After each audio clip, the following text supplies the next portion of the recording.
چہرے کی مسکراہٹ غائب ہوئی۔ اسے علی کی طرف سے اس بات کی توقع ہرگز نہیں تھی، جبکہ ماما اور رامز نے بڑی حیرت سے ان کا چہرہ دیکھا جو اب کھل کر مسکرا رہے تھے۔ آپ عائشہ کو کیسے جانتے ہیں؟ رامز کے چہرے پر دنیا جہاں کی حیرانگی تھی، وہ علی کے چہرے پر لطف لیتی مسکراہٹ کو دیکھ کر حیران ہوا، جبکہ عائشہ کا چہرہ خاصا بدحواس دکھائی دے رہا تھا۔ وہ خوفزدہ نگاہوں سے انہیں دیکھ رہی تھی۔ یہ تو آپ عائشہ سے ہی پوچھیں۔ اس کی بات نے عائشہ کو بالکل ہی بوکھلا دیا۔ وہ ایک دم گڑبڑا کر بولی، آپ خود کیوں نہیں بتا دیتے؟ بھیا آپ دونوں کون سی پہیلیاں بجھا رہے ہیں؟ سیدھے سیدھے بتا دیں۔ رامز تھوڑی سی اکتاہٹ کا شکار ہوا تو علی نے مسکرا کر اسے دیکھا۔ ان کو کون نہیں جانتا، بہت اچھی سوشل ورکر اور بہت عمدہ مصورہ ہیں، اور میں نے ان کی ایگزیبیشن بھی اٹینڈ کی تھی، ویسے بھی اکثر ہیلو ہائے رہتی ہے۔ علی کے ہلکے پھلکے انداز پر عائشہ نے سکون کا سانس لیا، جبکہ رامز کے چہرے پر ہلکی سی الجھن جھلکی۔ اگر آپ ان کو پہلے سے جانتے تھے تو اس دن ان سے ملے کیوں نہیں؟ رامز کے سوال نے ان دونوں کے ہی چھکے چھڑائے۔ کس دن؟ علی نے مصنوعی حیرانگی کی انتہا کر دی۔ بھئی کچھ دن پہلے ہی کی تو بات ہے، جب میں اور عائشہ میڈیسن دینے گھر آئے تھے اور آپ گھر سے نکل رہے تھے۔ رامز نے معصومیت سے انہیں یاد دلانے کی کوشش کی۔ اچھا؟ علی نے مصنوعی حیرت سے رامز کا الجھن بھرا چہرہ دیکھا۔ مجھے یاد نہیں، ہو سکتا ہے کہ میں جلدی میں ہوں۔ اچھا۔ رامز نے لاپرواہی سے کندھے اچکائے، لیکن اس کے انداز سے لگ رہا تھا کہ جیسے اسے علی کی بات کا یقین نہ آیا ہو۔ سچ سچ بتائیں، آپ واقعی علی بھائی کو جانتی تھیں؟ وہ اگلے ہی دن اس سے فون پر الجھن بھرے انداز سے پوچھ رہا تھا۔ کیوں؟ تمہیں نہیں لگا کیا؟ عائشہ نے الٹا اس سے سوال کیا۔ اصل میں بھائی کی بزی لائف میں ان چیزوں کی گنجائش نہیں نکلتی، اس لیے حیران ہوں۔ رامز نے سادگی سے بتایا تو وہ جواباً ہنس پڑی۔ کیوں تمہارے بھائی کہیں کے منسٹر لگے ہوئے ہیں کیا؟ عائشہ نے شرارت سے اسے چھیڑا۔ میں پریشان ہو رہا ہوں اور آپ کو مذاق کی پڑی ہوئی ہے۔ دوسری جانب وہ تھوڑا سا برا منا گیا۔ بھائی اپنے ننھے منھے دماغ پر اتنا زور نہ ڈالو، مجھے تو ہزاروں لوگ جانتے ہیں، اور جہاں تک تمہارے بھائی کی بات ہے تو انہوں نے مجھ سے کچھ پینٹنگز خریدی تھی۔ عائشہ نے اسے مطمئن کرنے کے لیے کچھ تفصیل سے بتایا، اور دوسری جانب وہ اب ریلیکس ہو چکا تھا۔ اماں؟ سکینہ نے سپارہ پڑھتی اماں کو بڑی خوفزدہ سی آواز میں پکارا۔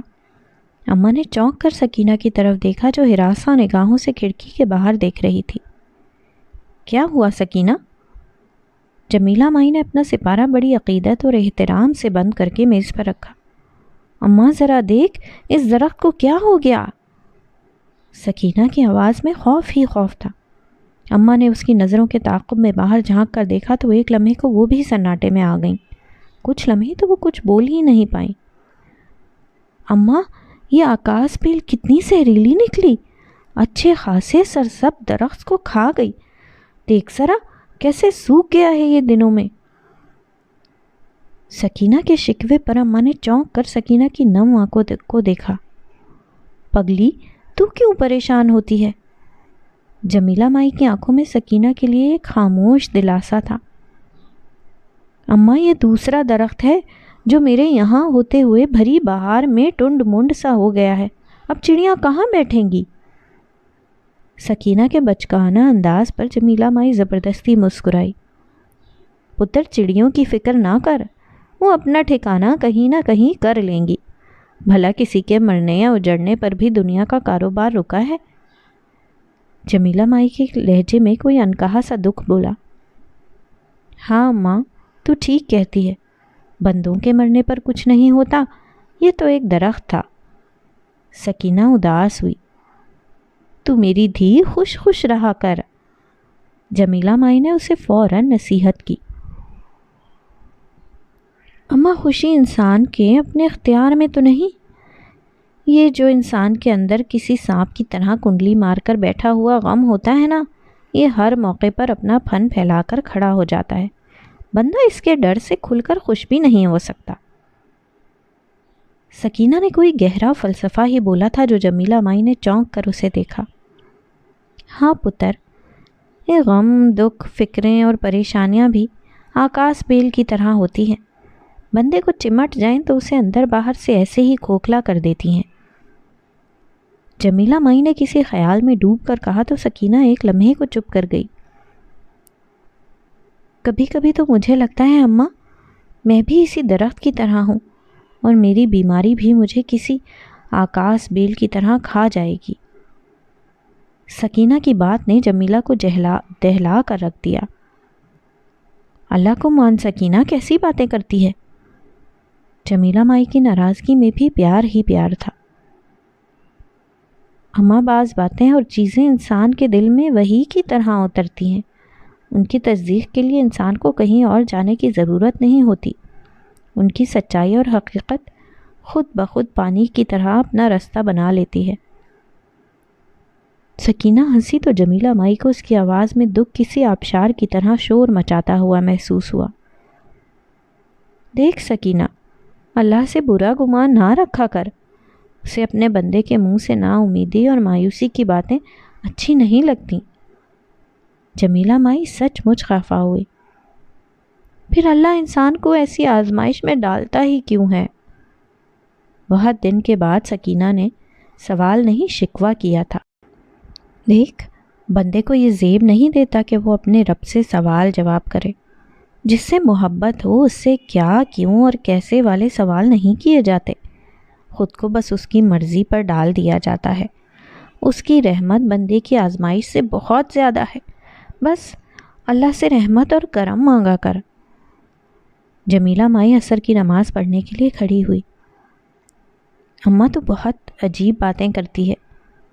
سکینہ نے برا سا منہ بنا کر اشفاق احمد کی کتاب اٹھا لی۔ اماں مسکراتے ہوئے واش روم کی جانب بڑھ گئیں۔ اسی لمحے کمرے کا دروازہ ہلکا سا نوک کر کے ڈاکٹر خاور اندر داخل ہوئے۔ ڈاکٹر صاحب، ایسا لگتا ہے جیسے کوئی گمشدہ چیز آپ کو صحیح سلامت واپس مل گئی ہے۔ سکینہ نے ان کے سلام کا جواب دے کر فوراً ہی کہا۔ وہ چونکے، اپنی جگہ پر ٹھٹکے اور مسکرا دیے۔ تمہیں کیسے لگا سکینہ؟ وہ اسٹول کھینچ کر سکینہ کے بیڈ کے پاس بیٹھ گئے۔ ان کے ہاتھ میں سکینہ کی فائل تھی۔ بہت دن کے بعد میں نے آپ کے چہرے پر بڑی آسودہ سی مسکراہٹ دیکھی ہے۔ سکینہ کی بات پر وہ ہنسے۔ مجھے لگتا ہے آپ نے اپنی آنکھوں میں کوئی ایکس رے مشین فٹ کروا لی ہے، یا خوردبین، جو انسان کے اندر کی باتیں بھی جاننے لگی ہیں۔ انہوں نے ہلکے پھلکے انداز سے بات کو ٹالنے کی کوشش کی۔ ڈاکٹر صاحب، یہ جو محبت ہوتی ہے نا، اس کے اندر خوردبین سے بھی زیادہ طاقت ہوتی ہے۔ ہمیں جس بندے سے محبت ہو، اس کے اندر جھانکنے کے لیے کسی ایکس رے یا خوردبین کا سہارا لینے کی بھی ضرورت نہیں۔ ایک نظر ہی آپ کو وہ سب کچھ بتا دیتی ہے جو دنیا کی کوئی جدید مشین نہیں بتا سکتی۔ سکینہ نے اشفاق احمد کا منچلے کا سودا بند کرتے ہوئے ڈاکٹر خاور کو حیران کیا۔ سکینہ، فرض کرو آپ کو کسی سے محبت ہو اور اسے آپ سے نہ ہو تو؟ ڈاکٹر خاور کے سوال پر ایک بڑا گہرا تاریک سایہ سکینہ کے چہرے پر پھیلا۔ محبت کوئی لین دین یا تجارت کا معاہدہ تو نہیں جو کچھ لو اور کچھ دو کی بنیاد پر کیا جائے۔ یہ تو ایسا سودا ہے جو نفع اور نقصان سے بے نیاز ہو کر کیا جاتا ہے۔ سکینہ تھوڑا سا افسردہ ہوئی۔ اور اگر دونوں طرف آگ برابر لگی ہو تو؟ ڈاکٹر خاور نے بال پوائنٹ اپنے دانتوں تلے دباتے ہوئے ایک اور سوال کیا۔ اگر ایسا ہو تو اس سے بڑھ کر انسان کی کیا خوش قسمتی ہو سکتی ہے؟ سکینہ زبردستی مسکرائی۔ بس سکینہ، اب آپ ان تمام فلسفوں کی دنیا سے نکل آؤ اور اپنے آپریشن کے بارے میں سوچو جو اگلے ہفتے ہوگا۔ ڈاکٹر خاور نے بات ایک دم ہی پلٹ دی۔ سکینہ تھوڑی سی مایوس ہوئی۔ ڈاکٹر صاحب، ایک بات پوچھوں؟ سکینہ تھوڑا سا تذبذب کا شکار ہوئی۔ ہاں ہاں ضرور۔ ڈاکٹر خاور نے اس کی حوصلہ افزائی کی تو وہ جھجک کر بولی۔ آپ ناراض تو نہیں ہوں گے؟ ہرگز نہیں۔ وہ تھوڑا سا حیران ہوئے۔ کیا مجھ جیسی لڑکی سے کسی کو محبت ہو سکتی ہے؟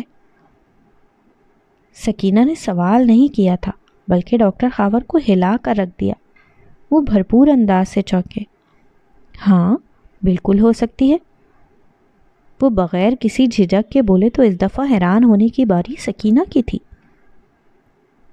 کیا میری جیسی لڑکی سے آپ جیسے مرد کو محبت ہو سکتی ہے؟ سکینہ نے اس دفعہ کمرے میں بلاسٹ ہی کیا۔ Of course. ڈاکٹر خاور نے ایک دفعہ پھر سکینہ کو حیران کیا۔ میری بیماری کے باوجود؟ اسے نہ جانے کیوں یقین نہیں آیا۔ دیکھو، محبت کے پاس ظاہری بصارت نہیں ہوتی، وہ اپنے محبوب کو ہمیشہ باطن کی آنکھ سے دیکھتی ہے، وہ اسے ویسا ہی دیکھتی ہے جیسا اس کا دل اسے دکھاتا ہے، چاہے ساری دنیا مل کر اس سے آنکھیں کیوں نہ دے دے، وہ اپنے محبوب کے معاملے میں اندھی رہنا ہی پسند کرتی ہے۔ ڈاکٹر خاور کا سحر انگیز لہجہ سکینہ کو پاگل کر رہا تھا۔ کیا کوئی ایسا شخص میری قسمت میں بھی ہوگا؟ سکینہ کے لہجے میں گمشدہ اعتماد لوٹ آیا جو ڈاکٹر خاور کو بہت اچھا لگا۔ ہاں ضرور، انشاءاللہ۔ وہ جمیلہ مائی کو واش روم سے نکلتے دیکھ کر مسکرائے۔ اماں جی، سکینہ کے لیے دعا کریں، اس کے آپریشن کی ڈیٹ فائنل ہو گئی ہے۔ ڈاکٹر خاور کی بات پر سکینہ اور جمیلہ مائی دونوں ہی زبردستی مسکرائیں۔ سکینہ کی آنکھوں میں ایک ہلکا سا خوف در آیا۔ آئی ایم سوری عائشہ، میں اس دن کچھ تلخ ہو گئی تھی۔ ماہم اس دن اچانک ہی ان کی طرف آ نکلی۔ عائشہ پہلے تو اسے دیکھ کر حیران ہوئی، لیکن اسے ماہم کا تلخ لہجہ اور گفتگو یاد آئی تو اس کا دل ایک دم ہی اکتاہٹ کا شکار ہوا۔ آؤ بیٹھو۔ اپنے لان میں بیٹھ کر چائے پیتی عائشہ نے سپاٹ لہجے میں کہا تو ماہم نے ایک لمحے میں اس کا اجنبی سا انداز محسوس کیا۔ ایکچولی یار، انصر بھائی کے گھر والوں نے پورے خاندان میں یہ بات آگ کی طرح پھیلا دی تھی۔ ماہم نے صفائی دینے کی کوشش کی۔ دیکھو ماہم، میں اس ٹاپک پر تم سے کوئی بات نہیں کرنا چاہتی۔ عائشہ تھوڑا سا روکھے انداز میں بولی تو ماہم کو دھچکا سا لگا۔ کیا ٹرائی ٹو انڈرسٹینڈ می، مجھے غصہ آ گیا تھا کہ تم نے مجھے کیوں نہیں بتایا۔ ماہم نے ایک دفعہ پھر بولنے کی کوشش کی تو عائشہ نے ہاتھ کے اشارے سے اسے مزید بولنے سے روک دیا۔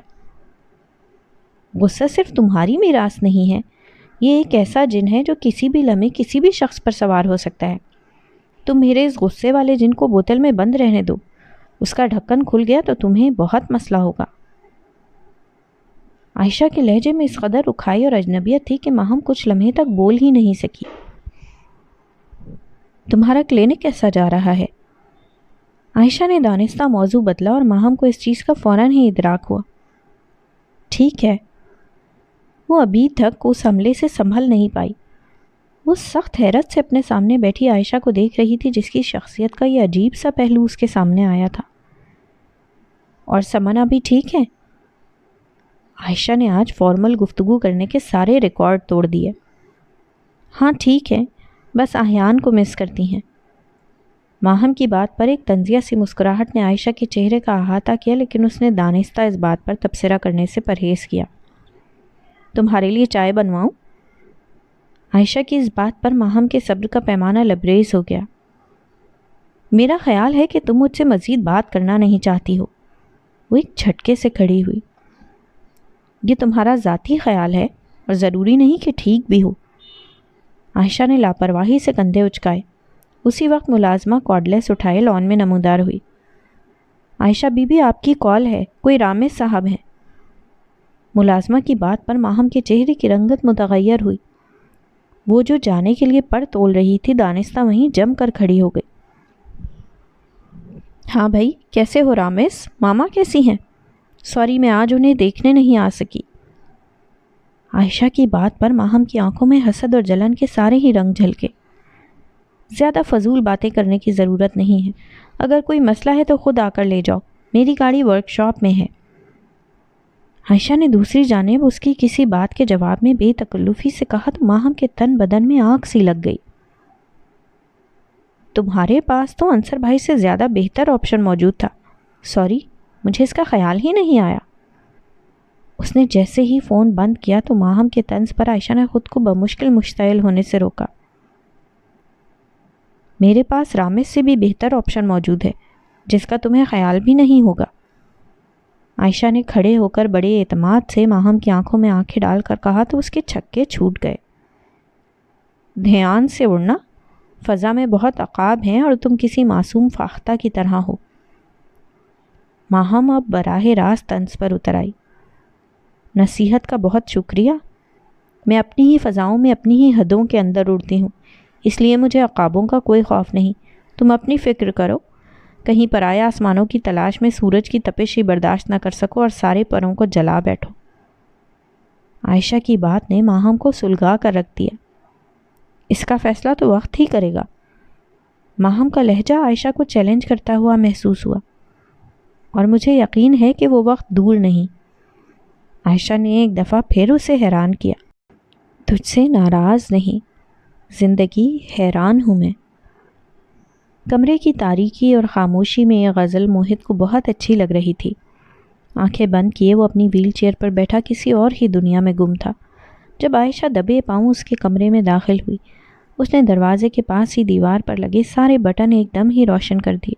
کمرے میں روشنی کا پورا طوفان سا آ گیا۔ موہت کی آنکھیں چندھیا سی گئیں۔ اس نے بے اختیار اپنی آنکھوں پر دونوں ہاتھ رکھ لیے۔ بھائی، آنکھوں پر ہاتھ رکھنے سے حقیقت بدل نہیں جاتی، زمانے کو فیس کرنا سیکھیں۔ عائشہ نے بڑی محبت سے اس کے دونوں کندھوں پر ہاتھ رکھ کر کہا، پتہ نہیں کیوں روشنیاں میری آنکھوں کو اچھی نہیں لگتی۔ وہ شدید قسم کی قنوطیت کا شکار ہو رہا تھا، اور مجھے آپ کے چہرے پر اداسی اور رنجیدگی کی تیرگی اچھی نہیں لگتی۔ عائشہ کے لہجے کی کھنک پر وہ تھوڑا سا حیران ہوا۔ آشو بہت خوش لگ رہی ہو۔ موہت نے آنکھیں کھول کر اپنی پیاری بہن کا پرسکون چہرہ دیکھا اور دل ہی دل میں نظر بد سے بچنے کی دعا کی۔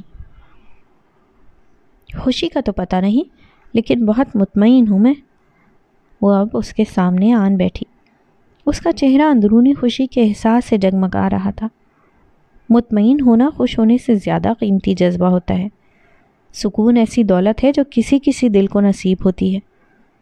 موہت نے اس کی چمکتی آنکھوں سے بمشکل آنکھیں چرائیں۔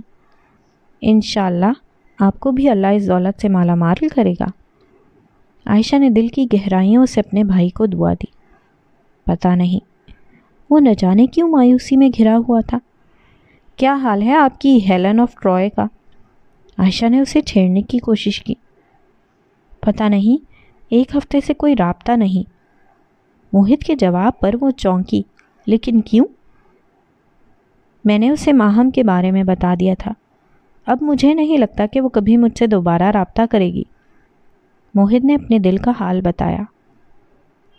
کیا بتایا؟ عائشہ کی بےتابی پر وہ افسردگی سے مسکرایا۔ یہی کہ میرے دل پر بہت عرصہ اس نے حکمرانی کی تھی۔ یہ بتانا کیا ضروری تھا؟ عائشہ ناراض ہوئی۔ اس نے پوچھا تھا اور میں نے جھوٹ بولنا مناسب نہیں سمجھا۔ اس کی سادگی پر عائشہ نے بے اختیار اپنے ماتھے پر ہاتھ مارا۔ بھائی، ہر حقیقت بتانے کے لیے نہیں ہوتی۔ کچھ چیزوں پر جب اللہ پردہ ڈال دیتا ہے تو کیا یہ ضروری ہے کہ لوگوں کو پردہ ہٹا ہٹا کر دکھایا جائے؟ عائشہ نے اسے سمجھانے کی کوشش کی تو وہ اپنے نچلے لب کو کچلنے لگا۔ پتہ نہیں کیوں میں اس سے جھوٹ نہیں بول سکتا۔ موہت نے کھلے دل سے اعتراف کیا۔ اچھا، آپ اس کا نام بتائیں اور مناسب سمجھیں تو مجھے اس کا نمبر دیں۔ عائشہ کی فرمائش پر اسے جھٹکا سا لگا۔ تم کیا کرو گی؟ اخبار میں تلاش گمشدہ کا اشتہار دوں گی۔ وہ ہلکا سا جھنجھلائی۔ بھائی، اس سے بات کروں گی، اور کیا کروں گی؟ اس نے موہت کی سوالیہ نظروں سے گھبرا کر فوراً وضاحت دی۔ میرے لیے خوشیوں کی بھیک مانگو گی؟ وہ تلخ ہوا۔ کیوں، آپ کوئی لولے لنگڑے ہیں جو آپ کے لیے بھیک مانگوں گی؟ عائشہ اپنی روانی میں خاصا غلط بول گئی، لیکن موہت کا تاریک چہرہ دیکھتے ہی اسے اپنی غلطی کا احساس ہوا۔ آئی ایم سوری بھائی۔ اس نے شرمندگی سے سر جھکا لیا۔ کوئی بات نہیں، سچ منہ سے نکل ہی جاتا ہے، تمہیں شرمندہ ہونے کی ضرورت نہیں۔ موہت کا سپاٹ لہجہ عائشہ کو دکھی کر گیا۔ اس سے پہلے کہ وہ کچھ کہتی، موہت اپنی ویل چیئر کے پہیوں پر تیز تیز ہاتھ مارتا ہوا کمرے سے نکل گیا۔ عائشہ کو لگا جیسے اس کی ٹانگوں سے جان نکل گئی ہو۔ بات تو آپ نے واقعی غلط کی، اور بہت ہی زیادہ غلط کی۔ وہ رامز کو اپنا سارا دکھڑا سنا کر چپ ہوئی تو فون کی دوسری جانب سے رامز نے فوراً ہی اسے شرمندہ کیا۔ اب کیا کروں؟ اس کی معصومیت پر رامز کو ہنسی آ گئی اور دوسری جانب موجود عائشہ کو اس کی ہنسی کی آواز نے تپا دیا۔ میری جان پر بنی ہوئی ہے اور تم ہنس رہے ہو؟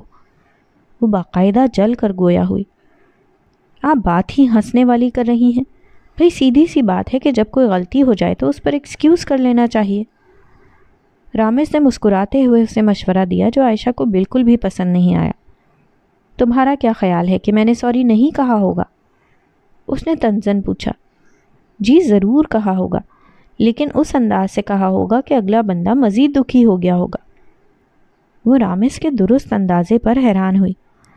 تمہیں کس نے بتایا؟ اس کی حیرت پر وہ اب قہقہا لگا کر ہنسا۔ اچھا اب ایسا کریں کہ جس مسئلے کی وجہ سے موہت بھائی پریشان ہیں وہ حل کر دیں۔ رامز نے اسے ایک نئی راہ دکھائی۔ کیا مطلب؟ بھئی مطلب یہ کہ اس لڑکی کو فون کریں یا اس سے جا کر مل لیں۔ رامز نے مشورہ دیا۔ ماشاء اللہ بہت عقل مند واقع ہوئے ہیں آپ۔ عائشہ کے لہجے میں طنز کی آمیزش شامل ہوئی۔ وہ کیسے بھئی؟ اس نے شرارت بھرے انداز سے پوچھا۔ اس لڑکی کا فون نمبر مانگنے کی وجہ سے تو ساری گڑبڑ ہوئی ہے۔ عائشہ نے اسے یاد دلایا۔ اوہ! وہ چونکا، کچھ سیکنڈ کے توقف کے بعد بولا، فون نمبر تلاش کرنا تو کوئی مسئلہ ہی نہیں۔ وہ کیسے؟ عائشہ نے عجلت بھرے انداز میں پوچھا۔ یہ بتاؤ کہ موہت بھائی کے فون کا بل کہاں آتا ہے، گھر یا آفس کے ایڈریس پر؟ رامز کے سوال پر وہ حیران ہوئی۔ گھر پر، عائشہ نے مختصراً بتایا۔ بس پھر تو سارا مسئلہ ہی حل ہو گیا۔ ان کے پچھلے مہینے کے بل کو چیک کرو، جس نمبر پر سب سے زیادہ اور سب سے لمبی کالز ہوئی ہوں گی وہ اسی لڑکی کا نمبر ہوگا۔ رامز نے چٹکی بجا کر اس کا سارا ہی مسئلہ حل کر دیا۔ او مائی گاڈ، تم کتنے چالاک ہو رامز۔ عائشہ ایک دم ہلکی پھلکی ہوئی۔ دیکھ لو پھر بھی آپ کی دوست کے ہاتھوں دھوکہ کھا گیا۔ اس نے استہزائیہ انداز سے اپنا مذاق اڑایا جو عائشہ کو بالکل اچھا نہیں لگا۔ اس کی تو تم بات ہی نہ کرو، ہم سب مل کر بھی ماہم کے دماغ کا مقابلہ نہیں کر سکتے، عائشہ نے ہنستے ہوئے کہا۔ خیر اب ایسی بھی بات نہیں، اونٹ کبھی نہ کبھی تو پہاڑ کے نیچے آئے گا نا۔ رامز کا لہجہ خاصا معنی خیز تھا۔ عائشہ تھوڑا سا الجھی۔ دفع کرو، ہمیں کیا ضرورت ہے، بس اللہ سب کو ہدایت دے۔ عائشہ کی بات پر وہ مسکرایا۔ آپ بہت اچھی فطرت کی مالک ہیں، لیکن افسوس کہ آپ جیسے لوگ بہت کم ہوتے ہیں۔ رامز نے کھلے دل سے اعتراف کیا۔ پتہ نہیں، عائشہ نے لاپرواہی سے کہا۔ میں بس ہر چیز کے لیے اپنے اللہ کے اور اپنے ضمیر کے آگے جواب دہ ہوں۔ دوسرے کیا ہیں اور کیوں ہیں، میں ان باتوں پر اپنا وقت ضائع نہیں کرتی۔ بہت اچھا کرتی ہیں، ورنہ ہم میں سے 80% لوگ اپنی ذات کے بجائے دوسروں کی ٹوہ میں لگے رہتے ہیں، اسی سے معاشرے میں بگاڑ پیدا ہوتا ہے۔ رامز سنجیدہ ہوا تو وہ سر ہلا کر رہ گئی۔ تمہارے بھائی کا کیا حال ہے؟ عائشہ نے جھجک کر پوچھا۔ بھائی اپنی جاب میں بہت زیادہ بزی ہیں، آج کل کم کم ہی ملاقات ہوتی ہے۔ رامز نے سادگی سے بتایا تو اس نے فوراً پوچھا، کیا جاب کرتے ہیں تمہارے بھائی؟ کیا مطلب؟ رامز چھٹکا۔ انہوں نے آپ کو نہیں بتایا؟ نہیں، میں نے ان سے کبھی پوچھا ہی نہیں۔ عائشہ کی سادگی نے رامز کو کافی زیادہ حیران کیا۔ مائی گاڈ، کیسی لڑکی ہیں آپ؟ وہ خوشگوار انداز میں ہنسا تو دوسری جانب عائشہ چڑ سی گئی۔ بھئی ایسی ہی ہوں۔ وہ اس کے جل کر بولنے پر بے اختیار ہنسا اور ہنستا ہی چلا گیا۔ سکینہ آخر تم مجھے غلط کیوں سمجھتی ہو؟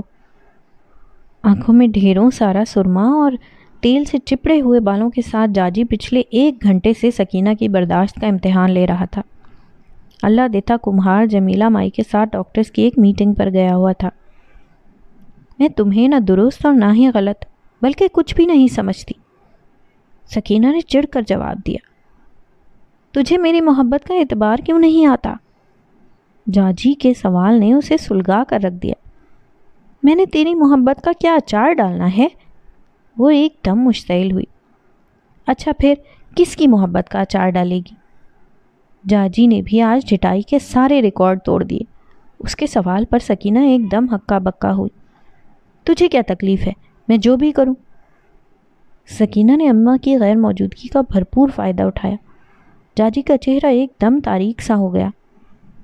دیکھ سکینہ، محبت اپنے ہاں کے لوگوں میں اچھی رہتی ہے، اپنے سے اونچا دیکھے گی تو گردن اکڑ جائے گی۔ جاجی کے ذو معنی انداز نے سکینہ کو ایک لمحے کو چپ کروا دیا۔ اسے پہلی دفعہ احساس ہوا کہ وہ اتنا بھی بے خبر نہیں جتنا بے خبر وہ اسے سمجھتی ہے۔ دیکھ جاجی، میری گردن اکڑے یا ٹوٹے تجھے کوئی مسئلہ نہیں ہونا چاہیے، سکینہ نے نظریں چراتے ہوئے تلخ لہجے میں کہا۔ مجھے ہی تو سارا مسئلہ ہوگا۔ چاچی کا لہجہ محبت اور افسردگی کی شیرینی میں ڈوبا ہوا تھا۔ مجھے تیرے مسئلوں سے کوئی سروکار نہیں، سکینہ نے بے رخی سے کہتے ہوئے اپنا رخ موڑ لیا۔ وہ اب لان میں پھیلی دھوپ کو دیکھنے لگی۔ چمکیلی دھوپ نے سارے پودوں کو اپنی لپیٹ میں لے رکھا تھا۔ دیکھ سکینہ، تو جتنی بھی میرے ساتھ بے رخی برت لے، لیکن یاد رکھنا کہ زندگی میں جب بھی تو کوئی قدم اٹھائے گی مجھے اپنے پیچھے پائے گی۔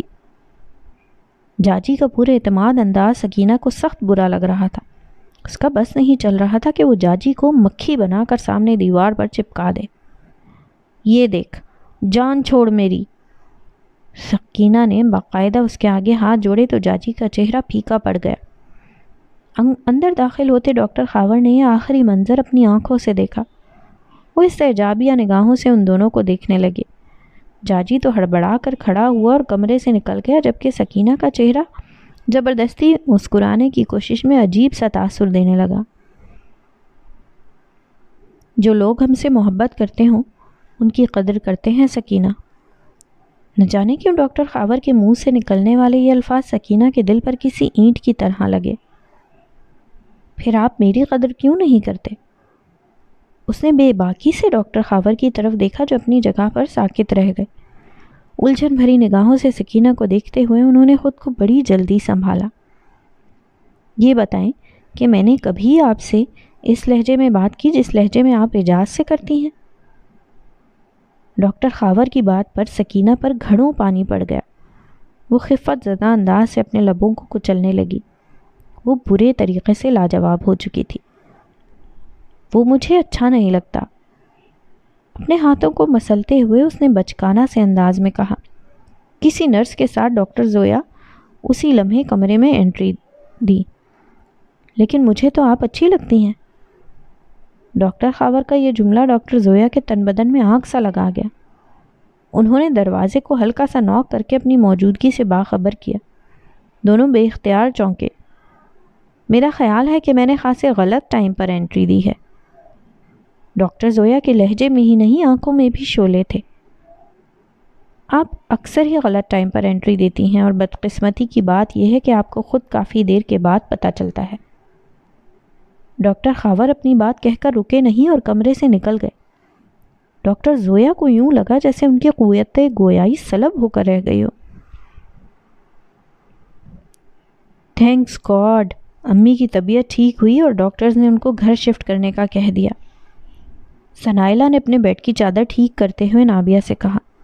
ہاں یار، ان کی بیماری نے تو واقعی ہاتھ پیر پھلا کر رکھ دیے تھے۔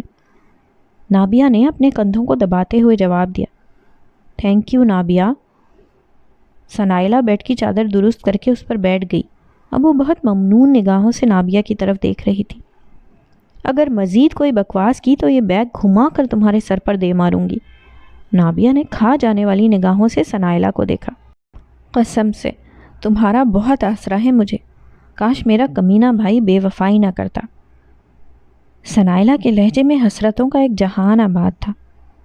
تھینکس گاڈ، تمہارے خود غرض اور لالچی بھائی سے میری جان چھوٹ گئی، ورنہ تمہارا ہینڈسم کزن کیسے میری زندگی میں آتا؟ نابیہ نے اپنی ٹانگیں بے تکلفی سے میز پر رکھتے ہوئے ثنائلہ کو چھیڑا۔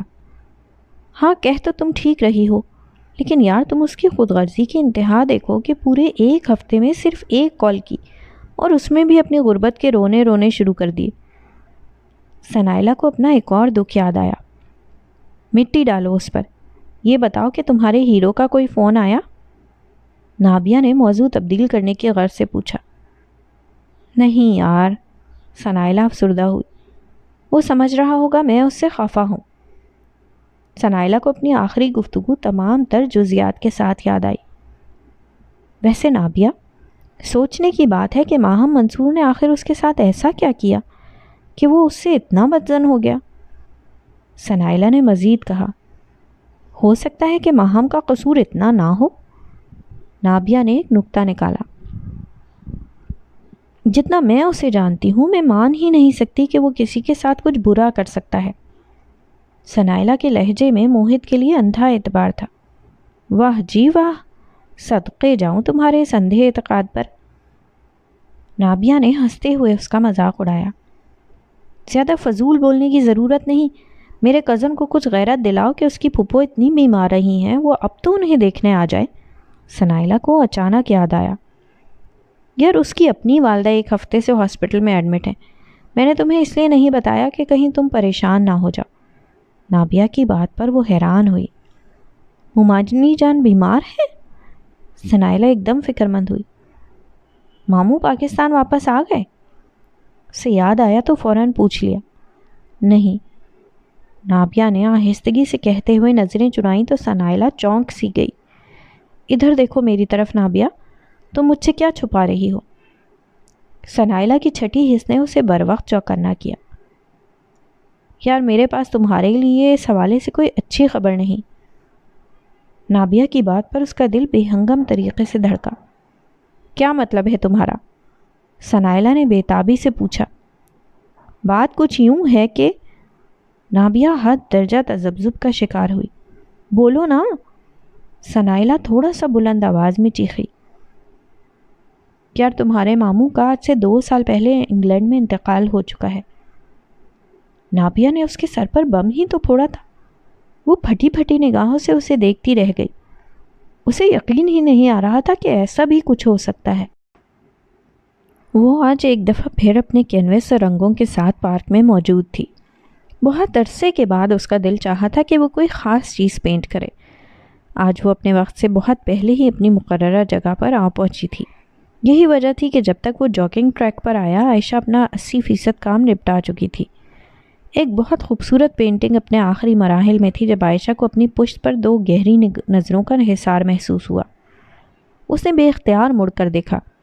سامنے سنگ مرمر کے بینچ پر وہ لاپرواہی سے بیٹھا ہوا تھا، پر اس کی توصیفی نگاہیں کینوس پر جمی ہوئی تھی۔ عائشہ کا دل ایک دم ہی بغاوت پر اتر آیا۔ وہ اسٹروک لگانا بھول گئی۔ اس کے منہ سے نکلنے والی آواز پر عائشہ کا ہاتھ کانپا۔ اس نے پیچھے مڑ کر اسے گھور کر دیکھا۔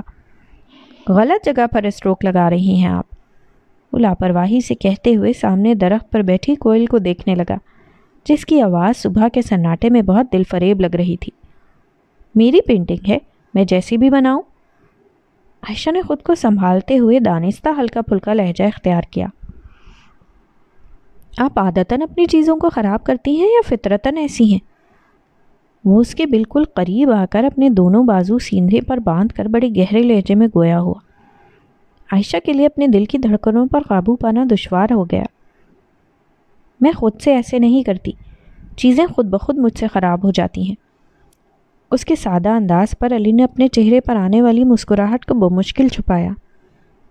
پھر تو یہ بہت خطرناک چیز ہے۔ کیا آپ اپنے ریلیشنز کے معاملے میں بھی ایسی ہی ہیں؟ علی کا اجنبیت سے لبریز لہجہ عائشہ کی جان نکال رہا تھا۔ آپ کہنا کیا چاہتے ہیں؟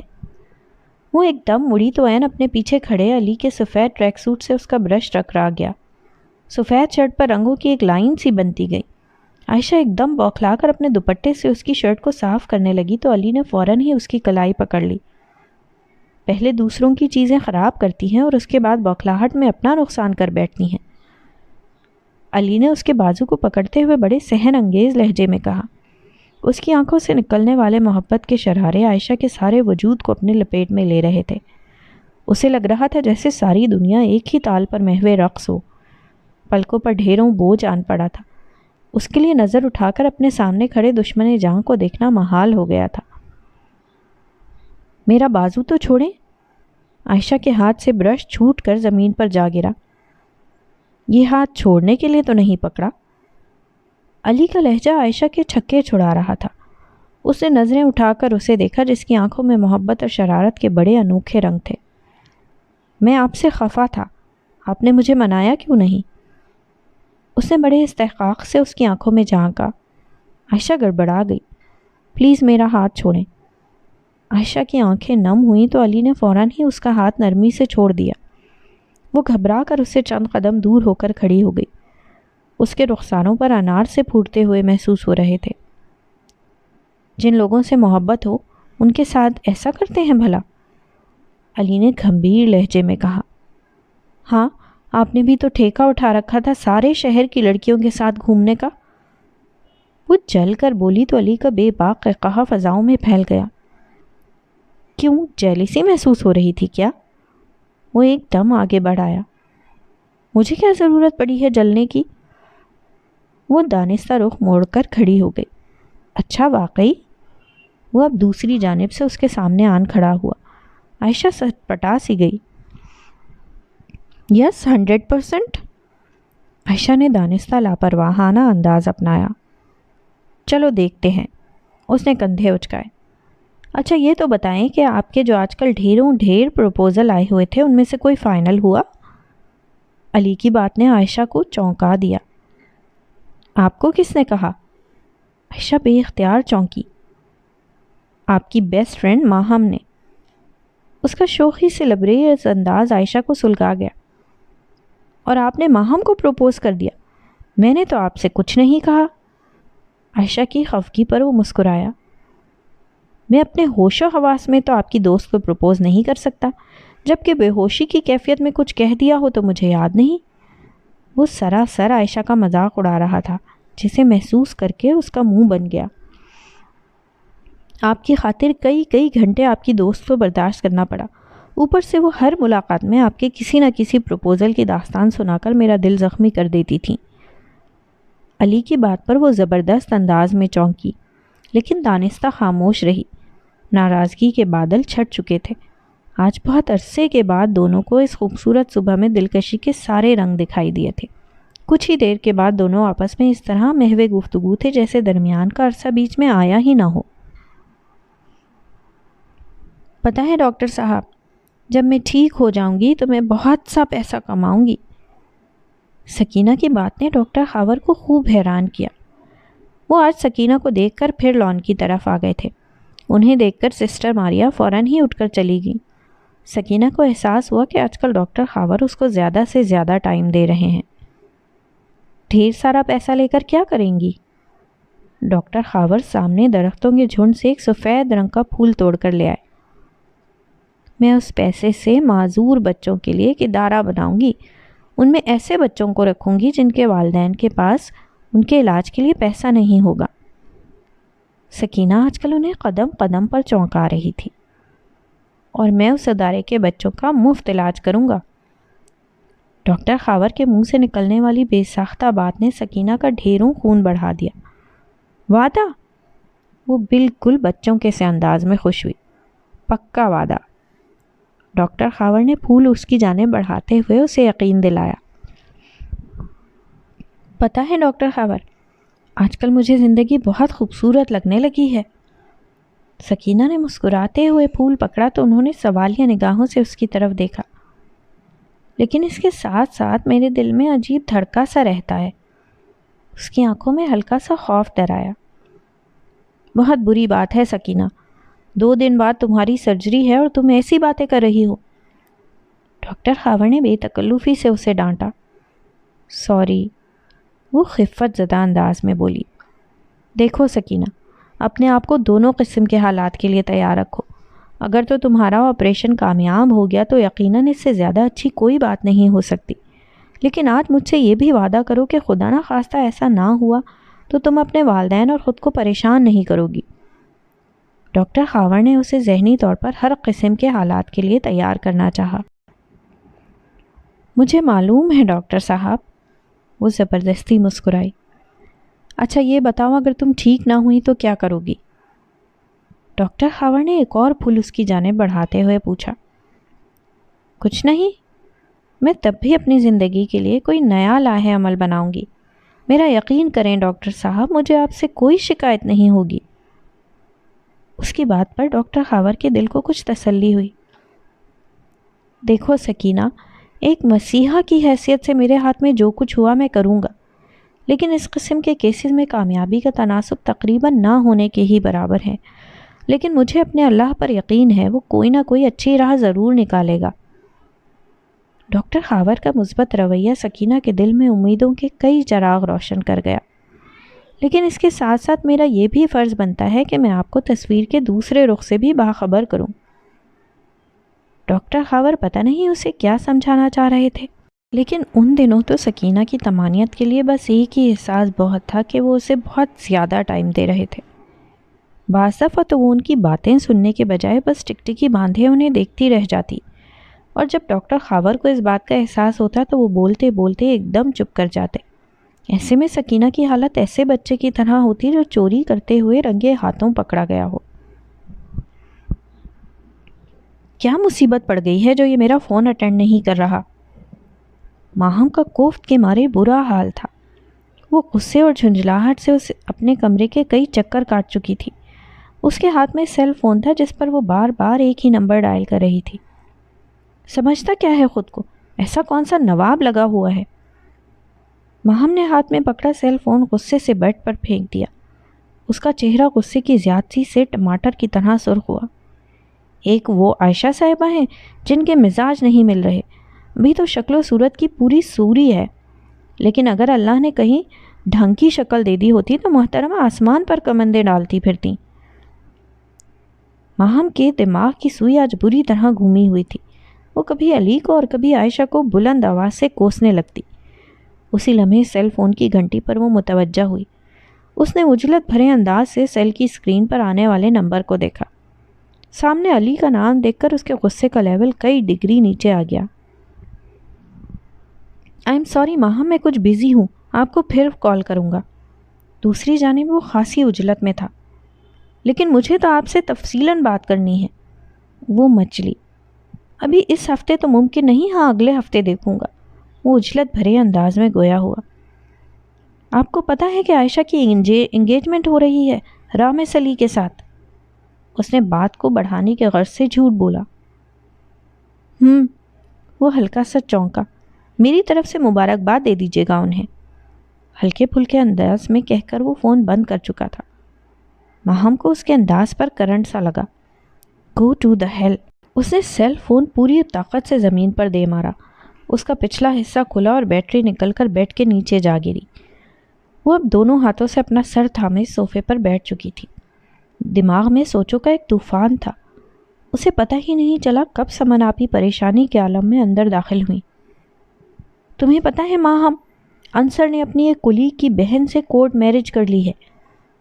سمن آپی کی بات پر وہ چونکی. بھاڑ میں جائے انصر، آپ کو کیا پرابلم ہے؟ وہ جس سے مرضی شادی کرے.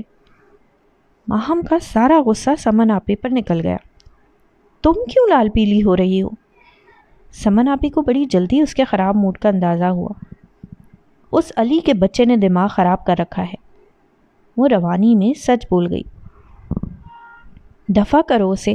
یاد رکھو کہ مرد اس عورت کی کبھی قدر نہیں کرتا جو اسے آسانی سے مل جائے. خود کو ناقابل تسخیر بنا کر پیش کرو، تمہارے پیچھے پاگل ہو جائے گا.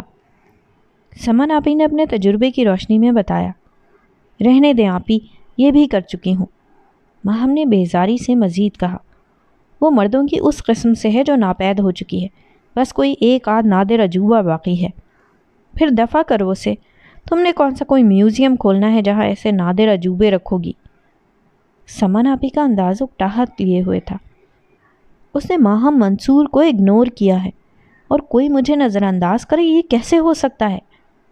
ماہم کا لہجہ خاصا عجیب تھا. تو پھر کیا کرو گی؟ سمن آپی نے یوں ہی پوچھا. جب تک اسے اپنی زلفوں کا اسیر نہیں بناؤں گی مجھے سکون نہیں آئے گا. ماہم کی آنکھوں سے شعلے نکلے.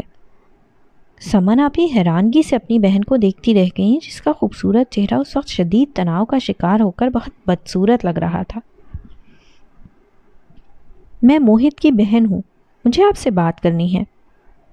سنائلہ اپنے فون نمبر پر آنے والی اس کال پر ایک دم پریشان سی ہو گئی.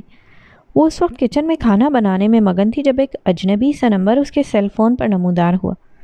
دوسری جانب سے آنے والی خوبصورت نسوانی آواز نے اس کے چھکے چھڑا دیے. اس نے گھبرا کر چولہا بند کر دیا. میں آپ سے ملنا چاہتی ہوں۔ عائشہ کی اگلی فرمائش نے اسے مزید پریشان کیا۔ آپ عائشہ بات کر رہی ہیں؟ دوسری جانب سے جھجک کر پوچھا گیا تو عائشہ مسکرا دی۔ آپ کو بھائی نے میرے بارے میں بتایا ہے کیا؟ اس کا دوستانہ انداز ثنائلہ کو تھوڑا سا پرسکون کر گیا۔ جی وہ اکثر ہی آپ کا ذکر کرتے ہیں۔ ثنائلہ نے دوبارہ چولہا جلا کر چاولوں کو ہلکی آنچ پر دم دیا۔ عائشہ کو وہ اپنی آواز اور انداز کے ساتھ بڑی سادہ سی لڑکی لگی تھی۔ آپ مجھ سے کیوں ملنا چاہتی ہیں؟ ثنائلہ کو اچانک یاد آیا تو اس نے فوراً ہی پوچھ لیا۔ میں دیکھنا چاہتی ہوں کہ آخر وہ کون سی لڑکی ہے جو میرے بھائی سے لڑتی رہتی ہے۔ عائشہ کے شرارتی انداز پر ثنائلہ کھلکھلا کر ہنس پڑی۔ اس کے بعد دونوں میں جو گفتگو کا سلسلہ شروع ہوا وہ اگلے 20 منٹ تک جاری رہا۔ آخر کار طے یہ پایا تھا کہ ثنائلہ اپنی دوست کے ساتھ عائشہ کو ملنے آئے گی۔ یہ کس سے ہنس ہنس کر باتیں کر رہی تھی تم؟ نابیہ حلیم کا پیالہ اٹھائے کچن میں آن دھمکی۔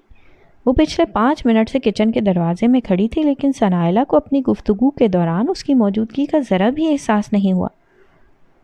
یار موہت کی بہن تھی عائشہ، ثنائلہ نے مختصراً بتایا، جبکہ اس اطلاع پر نابیہ کا منہ کھلا کا کھلا رہ گیا۔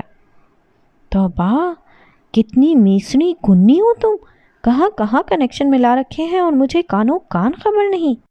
نابیہ نے شرارت سے اس کے کندھے پر مکہ مارا۔ اس نے مڑ کر غصے سے گھور کر دیکھا۔ کتنی بدتمیز ہو تم نابیہ، اس میں تو کوئی شک ہی نہیں۔ اس نے ٹھٹائی سے سر کو خم دیا۔ یہ پیالہ اٹھا کر کیا مانگنے آئی ہو؟ خبر ہو گئی ہوگی کہ میں مٹر پلاؤ بنا رہی ہوں۔ ثنائلہ نے چولہا بند کرتے ہوئے اسے چھیڑا۔ محترمہ، میں مانگنے نہیں بلکہ لٹانے آئی ہوں، وہ بھی اپنی اماں کے ہاتھ کا بنا حلیم۔ نابیہ نے ہنستے ہوئے اطلاع دی۔ ثنائلہ نے ایک دفعہ پھر اسے گھور کر دیکھا۔ ہاں سنو، وہ تمہارا کزن اپنے اہل و عیال کے ساتھ رات کو تشریف لا رہا ہے۔ نابیہ کی بات پر اسے جھٹکا سا لگا۔ کیا واقعی؟ اس نے خوشگوار حیرت سے پوچھا۔ ہم سے ملنے آ رہا ہے یا تمہارے رشتے کی بات کرنے؟ ثنائلہ نے اس کے گلابی ہوتے چہرے کو دیکھتے ہوئے ہلکے پھلکے انداز کے ساتھ پوچھا۔ ابھی تو حالات کا جائزہ لینے آ رہا ہے، نابیہ نے اپنی پلیٹ میں بے تکلفی سے چاول نکالتے ہوئے بتایا۔ صبر کرو، سکون سے کھا لینا، اپنا منہ جلاؤ گی کیا؟ ثنائلہ نے اسے گرم گرم چاول کھاتے دیکھ کر ٹوکا۔ یار جو مزہ گرم گرم چیز کھا کر منہ جلانے میں ہے وہ کسی اور میں کہاں؟ نابیہ نے عجلت بھرے انداز سے کھاتے ہوئے اپنا نظریہ بتایا۔ اس سے پہلے کہ ثنائلہ اس کی بات کا کوئی جواب دیتی، داخلی دروازے کی بیل نے دونوں کو اپنی طرف متوجہ کیا۔ اس وقت کون آ گیا بھلا؟ تم دروازہ بند کر کے آئی تھی کیا؟ ثنائلہ صحن میں نکل آئی۔ نابیہ نے بھی اس کی پیروی کی۔ کون ہے؟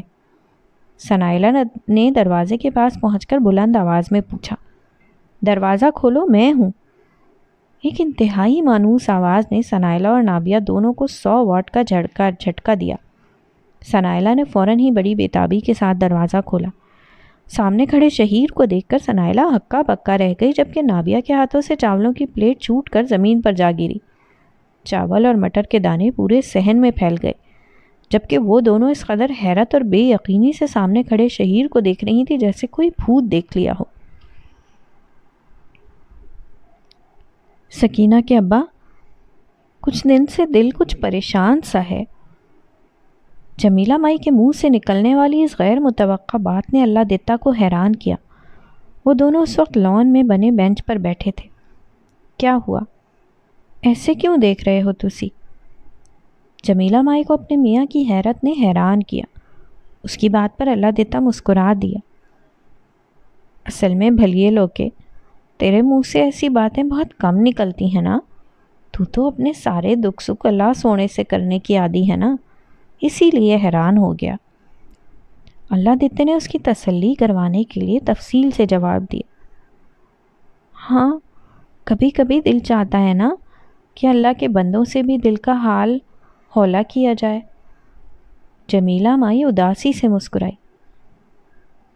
دیکھ جمیلہ، اللہ کے بندوں کو دل کی باتیں بتا کر ان کے ظرف کا امتحان نہ لیا کر۔ اللہ کے بندے کہاں اس قابل، ان کے دل بڑے چھوٹے ہوتے ہیں۔ آپ کے دکھ سکھ کے ساتھی تو بن جاتے ہیں، لیکن کسی نہ کسی ویلے جتا بھی دیتے ہیں کہ ہم نے تمہارا اوکھے ویلے میں کتنا ساتھ دیا، اس لیے اللہ کی باتیں اللہ کے ساتھ ہی سچتی ہیں۔ اللہ دیتا اپنا حقہ پتہ نہیں کہاں سے بھروا لایا تھا، اب بے تکلفی سے بیٹھا کش پہ کش لگا رہا تھا۔ ایک گل تو بتا سکینہ کہ ابا، اب بندہ کیا اپنے مجازی خدا کے ساتھ بھی دل کی باتیں نہ کرے؟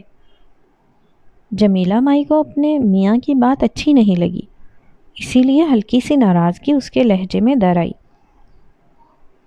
یہ مجازی خدا تو زیادہ خطرناک ہوتا ہے، اس لیے کہ جو عورت اس کے نکاح میں آ جاتی ہے نا، وہ اس پر اپنے رب سے زیادہ حق جتانے لگتا ہے۔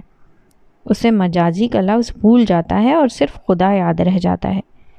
اس لیے یاد رکھ، یہ میاں بیوی کا رشتہ جتنا مضبوط ہوتا ہے اس سے زیادہ نازک ہوتا ہے۔ مرد کا جب دماغ خراب ہوتا ہے تو وہ فوراً اس حق کو استعمال کرنے کی دھمکی دیتا ہے جو اللہ کے نزدیک حلال ہونے کے باوجود سب سے زیادہ ناپسندیدہ ہے۔ اللہ تتا کمار آج بڑے ترنگ میں تھا۔ جمیلہ مائی کے چہرے پر پھیلتے ناگواری کے رنگ اسے بہت اچھے لگ رہے تھے۔ وہ جان بوجھ کر اسے چھیڑ کر اس کی توجہ دوسری جانب مبذول کروا رہا تھا اور اس کوشش میں کامیاب بھی ہو گیا۔ لو، سوال گندم جواب چنا، میں کہہ کچھ رہی ہوں اور آپ مجھے الٹے سبق پڑھا رہے ہیں۔ جمیلہ مائی تھوڑا سا چڑ گئی۔ دیکھ بھلیے لوکے، تو بھی یہاں آ کر شہرن ہو گئی ہے، تجھے میری سیدھی باتیں الٹی لگنے لگی ہیں۔ اللہ دیتا کی شرارت آخر کار جمیلہ مائی کو سمجھ آ ہی گئی۔ میں بھی کتنی کملی ہو گئی ہوں۔ اس نے اپنے ماتھے پر ہاتھ مار کر خود کو یاد دلایا۔ خواہ مخواہ غصہ کرنے لگی ہوں۔ جمیلہ مائی نے سادگی سے خود کو ڈانٹا۔ اچھا یہ بتا کہ لاڈو رانی کیسی ہے؟ ڈاکٹر نے اس کو ورزش کروا گئی؟ اللہ دیتے کو اچانک یاد آیا۔ ہاں کروا گئی ہے، اب تھک کے سو گئی ہے۔ جمیلہ مائی کے لہجے میں محسوس کی جانے والی اداسی تھی۔ پھر یہ بتا کہ اداس کیوں ہے؟ اللہ دیتے نے اپنا حقہ ایک سائڈ پر کر کے دونوں ٹانگیں اوپر کیں اور اب آلتی پالتی مار کر بینچ پر بیٹھ گیا۔ بہت عجیب سا خواب دیکھا میں نے دوپہر میں۔ جمیلہ مائی کی آنکھیں نم ہوئیں تو وہ چونک گیا۔ کیسا خواب؟ میں نے دیکھا کہ ہم اپنے پنڈ واپس گئے ہیں لیکن ہمارے ساتھ سکینہ نہیں ہے۔ جمیلہ مائی کے چہرے پر پریشانی واضح تھی۔ پھر؟ اللہ دیتے کی رنگت بھی ایک لمحے کو متغیر ہوئی لیکن اس نے خود کو سنبھال لیا۔ اس کے بعد میں نے اپنے پنڈ والے گھر میں نکے نکے بچے کھیلتے دیکھے۔ ایک پڑوسن نے مجھ سے حیرانگی سے پوچھا، نی جمیلہ یہ بال کس کے ہیں؟ اس سے پہلے کہ میں کوئی جواب دیتی تو نے باہر نکل کر کہا، ہمارے پتر کی اولاد ہے تو ہمارے پوتے پوتیاں ہوئے نا۔ جمیلہ مائی نے الجھن بھرے انداز سے اپنا خواب سنایا۔ اللہ دیتا اس کا خواب سن کر کچھ لمحے کو بالکل چپ کر گیا۔ فکر نہ کر سکینہ کی ماں، دن کے خواب کہاں سچے ہوتے ہیں۔ اسے لاپرواہی سے کہہ کر حقہ اٹھایا۔ آگ سرد ہو چکی تھی لیکن وہ بے خیالی میں پھونکے مارے جا رہا تھا۔ جمیلہ مائی نے بھی غائب دماغی سے سر ہلا دیا۔ دیکھ سکینہ کی ماں، یہ جو مومن کی دعا ہوتی ہے نا، اس میں بڑا زور اور بڑی طاقت ہوتی ہے۔ جب یہ دل کی گہرائیوں سے اللہ پاک پر پورا یقین رکھ کر کی جائے تو یہی دعا تقدیر کے آگے آن کھڑی ہوتی ہے۔ سونا اور سچا رب اپنے پیارے بندے کی صدا پر قربان ہو جاتا ہے۔ بس تو بھی دعا کی کنجی کو پکڑ لے، سوچ لے سارے تالے اسی کنجی سے کھلتے ہیں، اللہ پاک کرم کرے گا۔ اللہ دیتے کی بات سے جمیلہ مائی کو تھوڑا سا اطمینان ہوا۔ عائشہ، سکینہ کا میسج آیا ہے، وہ ہم دونوں سے ملنا چاہتی ہے، اس کا آپریشن ہے۔ موہت نے اس دن عائشہ کو باہر نکلتے دیکھ کر روکا۔ وہ جو فنڈ ریزنگ کی کسی میٹنگ پر جا رہی تھی اس کی بات پر چونک گئی۔ سکینہ کا آپریشن کب ہے بھلا؟ اس نے اخبار پڑھتے موہت کو دیکھا جو خاصا کمزور سا دکھائی دے رہا تھا۔ اس کی آنکھوں کے نیچے سیاہ حلقے چند ہی دنوں میں بن گئے تھے۔ عائشہ کو ڈھیروں تعصف نے آن گھیرا۔ آپریشن پرسوں ہے۔ موہت کی اطلاع پر وہ چونکی۔ پھر کب جانا ہے؟ اس نے فوراً ہی سوالیہ نگاہوں سے دیکھا۔ جب بھی تمہیں فرصت ہو۔ موہت نے گیند اس کے کورٹ میں پھینکی۔ میں تو ابھی بھی چلنے کو تیار ہوں۔ پھر ابھی چلتے ہیں؟ موہت کی بات پر اس نے فوراً ہی گاڑی کی چابی اٹھائی اور موہت کے خاص ملازم کو بلانے چلی گئی، جو ایسے موقع پر اس کے ساتھ ہوتا تھا۔ وہ دونوں جب اسپتال کی حدود میں داخل ہوئے تو شام کا وقت تھا۔ سورج ڈوبنے کی تیاریوں میں تھا۔ اس کا زرد رنگ عجیب سے انداز میں آسمان پر گھلا ملا لگ رہا تھا۔ عائشہ موہت کی ویل چیئر کو دھکیلتی ہوئے اس پرائیویٹ وارڈ کی جانب آ گئی تھی۔ سکینہ کے دروازے کو اس نے ہلکا سا نوک کیا۔ دروازہ کھلتا گیا۔ موہت کی گود میں پھولوں کا ایک بڑا سا گلدستہ تھا جو دونوں بہن بھائی بطور خاص سکینہ کے لیے لائے تھے۔ ان دونوں کو دیکھ کر اس کمرے کے مکینوں کے چہرے پر پھیلنے والی حیرانی بہت دلچسپ تھی۔ سکینہ، ماما نے تمہارے لیے بہت سی دعائیں اور پیار بھیجا ہے۔ عائشہ نے بڑے خلوص اور محبت سے اس کا ہاتھ تھام کر کہا تو سکینہ جھیپ سی گئی۔ پتر، تم لوگوں نے خواہ مخواہ تکلیف کی، جمیلہ مائی نے سادگی سے کہا، جبکہ اللہ دیتا اور جاجی ان کے لیے چائے لینے کینٹین کی طرف بڑھ گئے۔ میری دعا ہے سکینہ کہ تم ایک دفعہ ضرور زمین کو اپنے قدموں کے ساتھ محسوس کرو۔ موہت کے لہجے میں چھپی حسرت جمیلہ مائی کو بے چین کر گئی۔ پتر، اللہ پاک تجھے بھی وہ ویلا ضرور دکھائے گا، بس اللہ سونے سے اچھی امید رکھ۔ جمیلہ مائی کو پہلی دفعہ ان دونوں بہن بھائیوں کی طرف سے بھرپور تسلی تھی۔ بس آنٹی، آپ میرے بھائی کے لیے بھی دعا کیجیے گا۔ عائشہ کی بات پر جمیلہ مائی مسکرائی۔ لے پتر، میرے کون سے دعا پر پیسے لگنے ہیں، بس دیکھتی جا، اب میں ہر نماز میں اپنی سکینہ کے ساتھ ساتھ اپنے پتر کے لیے بھی دعا کروں گی۔ جمیلہ مائی کے ہلکے پھلکے انداز پر دونوں بہن بھائی مسکرا دیے۔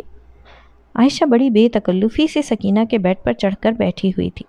جزاک اللہ آنٹی، پھر دیکھیے گا میں آپ کو اور سکینہ کو اپنے بھائی کی شادی پر بھی بلاؤں گی۔ عائشہ کی اپنائیت جمیلہ مائی کو بہت اچھی لگی۔ بھائی کی کہیں منگنی شنگنی کی ہے بیٹا؟ جمیلہ مائی کو فطری سا تجسس ہوا۔ جی بس سمجھیں کہ ہوئی ہے۔ عائشہ کے معنی خیز انداز پر موہت کے چہرے پر بڑا تاریک سا سایہ دوڑا۔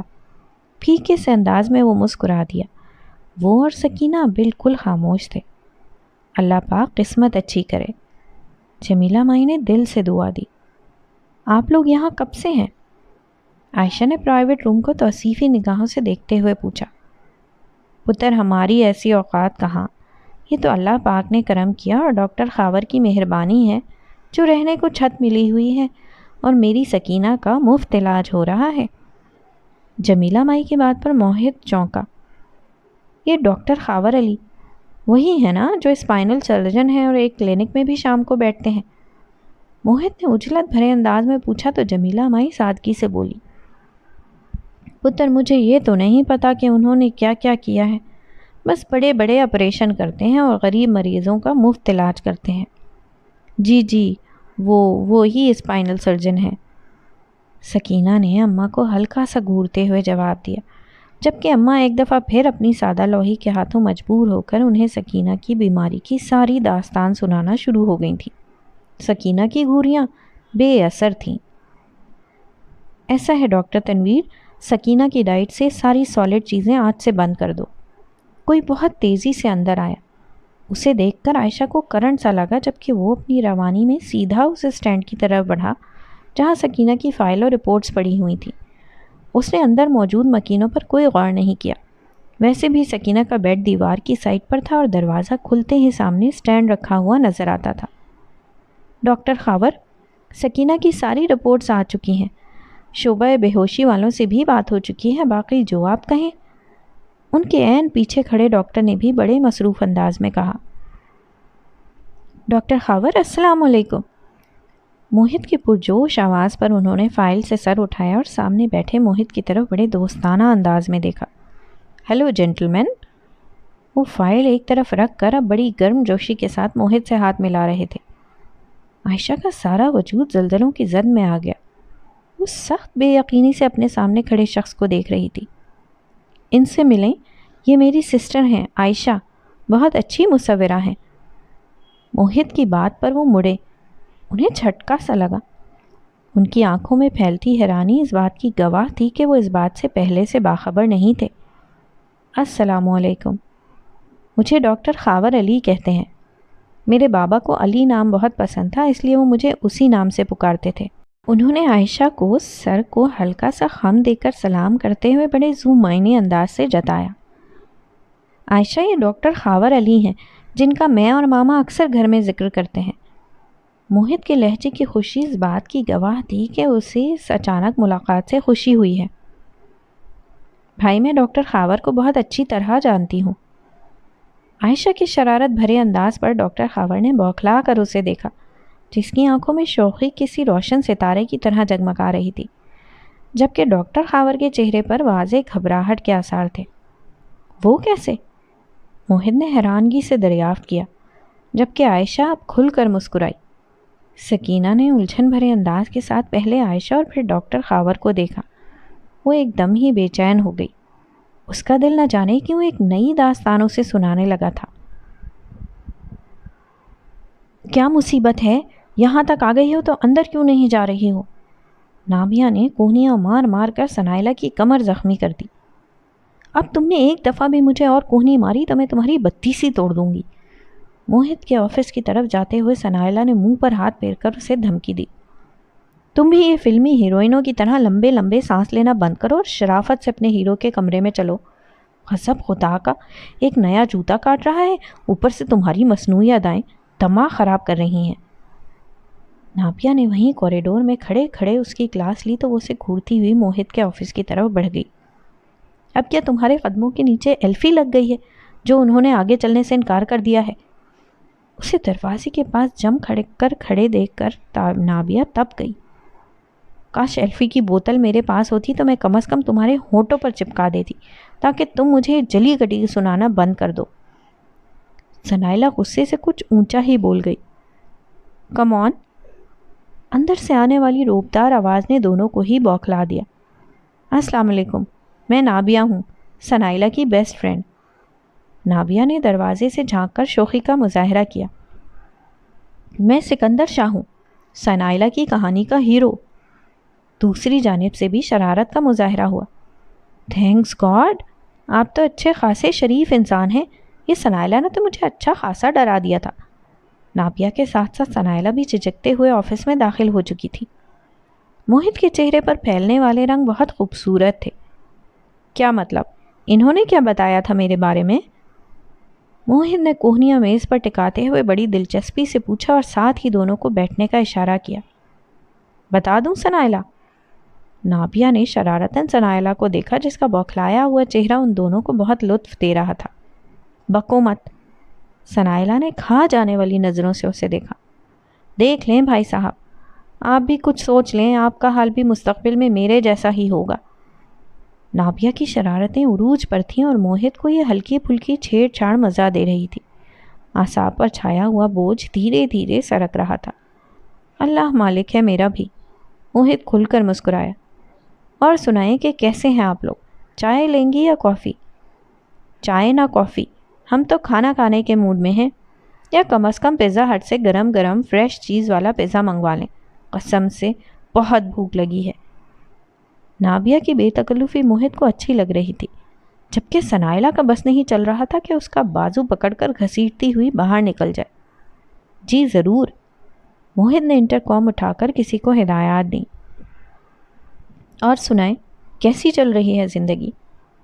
نابیہ بے تکلفی سے اس کا انٹرویو اسٹارٹ کر چکی تھی، جبکہ موہت اس سے گفتگو کرتے ہوئے کنکھیوں سے ثنائلہ کو دیکھ رہا تھا جو دونوں کی گفتگو کے دوران خاموش تھی، جبکہ اس کے لبوں پر ہلکی سی مسکراہٹ تھی۔ ایکسکیوز می، میری ایک ضروری کال آ رہی ہے، آپ لوگ بات کریں، میں ابھی آپ کو جوائن کرتی ہوں۔ نابیہ بڑی بے تکلفی سے اپنے بیگ سے سیل فون اٹھا کر کھڑی ہوئی اور عجلت بھرے انداز سے ان کے آفس سے نکل گئی۔ آپ کی دوست تو خاصی سمجھدار واقع ہوئی ہے۔ اس کے کمرے سے نکلتے ہی موہت نے اسے چھیڑا۔ ہاں، خاصی سمجھدار ہے جب تک خاموش رہے، ثنائلہ نے جل کر کہا تو موہت کے حلق سے نکلنے والا قہقہہ بڑا جاندار تھا۔ ناراضگی ختم ہو گئی آپ کی؟ موہت نے اپنی نگاہوں کے حصار میں لیتے ہوئے اسے کہا۔ میں آپ سے ناراض تو نہیں تھی؟ ثنائلہ نے اپنی بے ترتیب دھڑکنوں پر قابو پاتے ہوئے جواب دیا۔ پھر؟ موہت کی سوالیہ نگاہوں کے جواب میں وہ فوراً گویا ہوئے۔ میں ناراض نہیں بلکہ حیران تھی۔ ایسی کون سی بات تھی جس نے آپ جیسے انسان کو اتنا ہائپر کر دیا؟ ثنائلہ کی بات نے موہت کو حیران کیا۔ ہو سکتا ہے کہ میری کسی بات نے تمہاری فیوریٹ سائیکولوجسٹ کو مجھ سے بدظن کر دیا ہو۔ موہت کی بات پر ثنائلہ نے تیزی سے اس کی بات کاٹی۔ ایسا ہو ہی نہیں سکتا کہ آپ کی کسی بات پر ایسا ہوا ہو۔ ثنائلہ کی بات میں چھپا یقین موہت کو تعجب میں مبتلا کر گیا۔ وہ کئی لمحوں تک بول ہی نہیں سکا۔ وہ حیرانگی سے بس ثنائلہ کو ہی دیکھتا رہ گیا جس نے آج اسے بہت معتبر کر دیا تھا۔ ابا، میں نے تجھے اور اماں کو بہت تنگ کیا ہے نا؟ سکینہ اس دن نہ جانے کیوں اتنی اداس تھی، جو کھانا کھاتے اماں اور ابا کو مخاطب کر گئی۔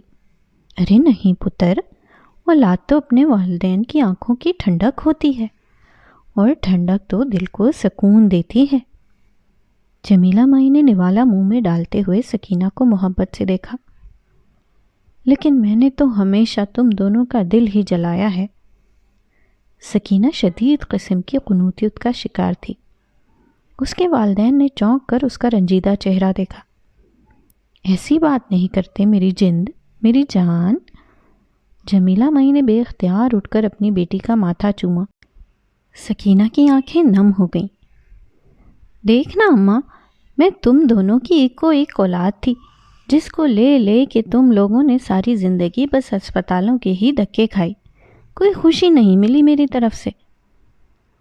سکینہ کا لہجہ خود بخود بھیگتا چلا گیا۔ اچھا یہ بتا دھی رانی، اگر اللہ ہمیں تیری صورت میں بھی اولاد کی نعمت نہ دیتا تو ہم کیا کرتے؟ اللہ دیتا نے بڑے پرسکون انداز میں پوچھا تو سکینہ تھوڑی سی الجھن کا شکار ہوئی۔ پتہ نہیں ابا، اس نے سادگی سے جواب دیا۔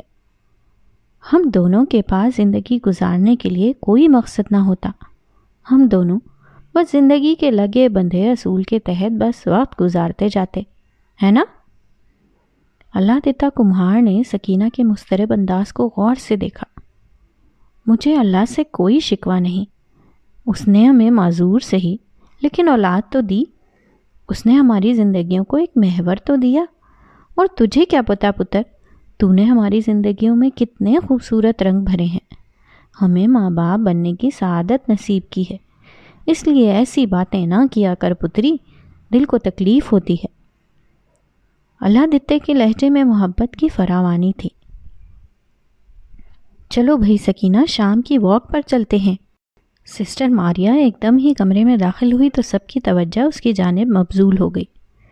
پتہ ہے مجھے ڈاکٹر خاور نے بھیجا تھا کہ سکینہ کو لے کر لان میں آؤ۔ سسٹر ماریا کے رازدانہ انداز پر سکینہ چونکی۔ وہ دونوں اس وقت کوریڈور میں تھیں اور لان کی طرف بڑھتے ہوئے سسٹر ماریا نے سکینہ کو بتایا۔ ڈاکٹر خاور سامنے بینچ پر بڑے اطمینان سے بیٹھے ان کے منتظر تھے۔ سکینہ، اداس کیوں ہو؟ ڈاکٹر خاور نے اس کا چہرہ غور سے دیکھتے ہوئے پوچھا۔ سسٹر ماریا اسے چھوڑ کر اندر جا چکی تھی۔ آپ کو کس نے کہا کہ میں اداس ہوں؟ اس نے چونک کر الٹا سوال کیا۔ وہ مسکرائے۔ چہرہ شناسی کا دعویٰ صرف آپ کو ہی تو نہیں ہے، کوئی اور بھی اس ہنر میں کمال رکھ سکتا ہے۔ ڈاکٹر خاور کی بے تکلفی سکینہ کو حیران کر گئی۔ افسوس کہ اس دنیا میں میری امی اور ابے کے علاوہ ابھی تیسرا کوئی ایسا شخص نہیں جو سکینہ کے بدصورت چہرے کو نظر جما کر دیکھ سکے۔ وہ تلخ ہوئی۔ چہرے بدصورت نہیں ہوتے، ان کو دیکھنے والی نگاہ خوبصورت یا بدصورت ہوتی ہے، جو سامنے والے منظر کو اپنے مطابق رنگ دیتی ہے۔ ڈاکٹر خاور سینے پر ہاتھ باندھ کر اسے غور سے دیکھتے ہوئے بولے۔ ایک پھیکی سی مسکراہٹ سکینہ کے چہرے پر پھیلی۔ یہ بتاؤ سکینہ، اس دن عائشہ کو دیکھ کر آپ ٹینس کیوں ہوئی تھیں؟ ڈاکٹر خاور نے کب کا رکا ہوا سوال اس سے پوچھ ہی لیا جس مقصد کے لیے انہوں نے اسے یہاں بلایا تھا۔ سکینہ نے بغور ڈاکٹر خاور کو دیکھا۔ یہ سوال آپ اپنے آپ سے پوچھیں۔ اس کی بات نے ڈاکٹر خاور کو ایک لمحے کو بوکھلا کر رکھ دیا۔ کیا مطلب ہے آپ کا؟ انہوں نے جانچتی نگاہوں سے اس کا چہرہ کھوجا۔ میں آپ کے آنے سے پہلے تو بالکل ٹھیک تھی، لیکن آپ نے آ کر سارا سکون درہم برہم کر دیا۔ وہ اب کھل کر بات کرنے لگی تھی۔ اس کے لہجے میں ایک محسوس کی جانے والی ناراضگی تھی۔ ڈاکٹر خاور اسے دیکھتے رہ گئے۔ عائشہ بہت اچھی ہیں۔ سکینہ کچھ لمحے چپ رہنے کے بعد بولی تو وہ مسکرا دیے۔ اس کا مطلب ہے کہ آپ کو اچھی لگیں؟ جو لوگ دل کے اچھے اور سچے ہوں وہ کس کو اچھے نہیں لگتے؟ سکینہ نے انہیں ایک دفعہ پھر لاجواب کیا۔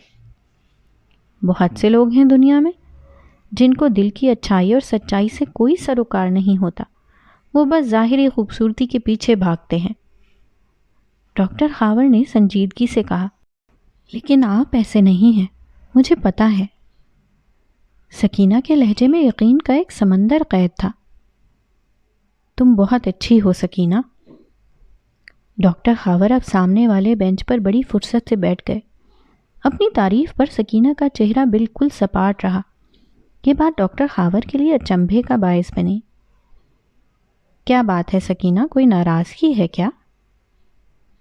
مجھے ناراضگی کا کوئی حق نہیں ہے ڈاکٹر صاحب۔ اس کا لہجہ بڑا عجیب ہوا۔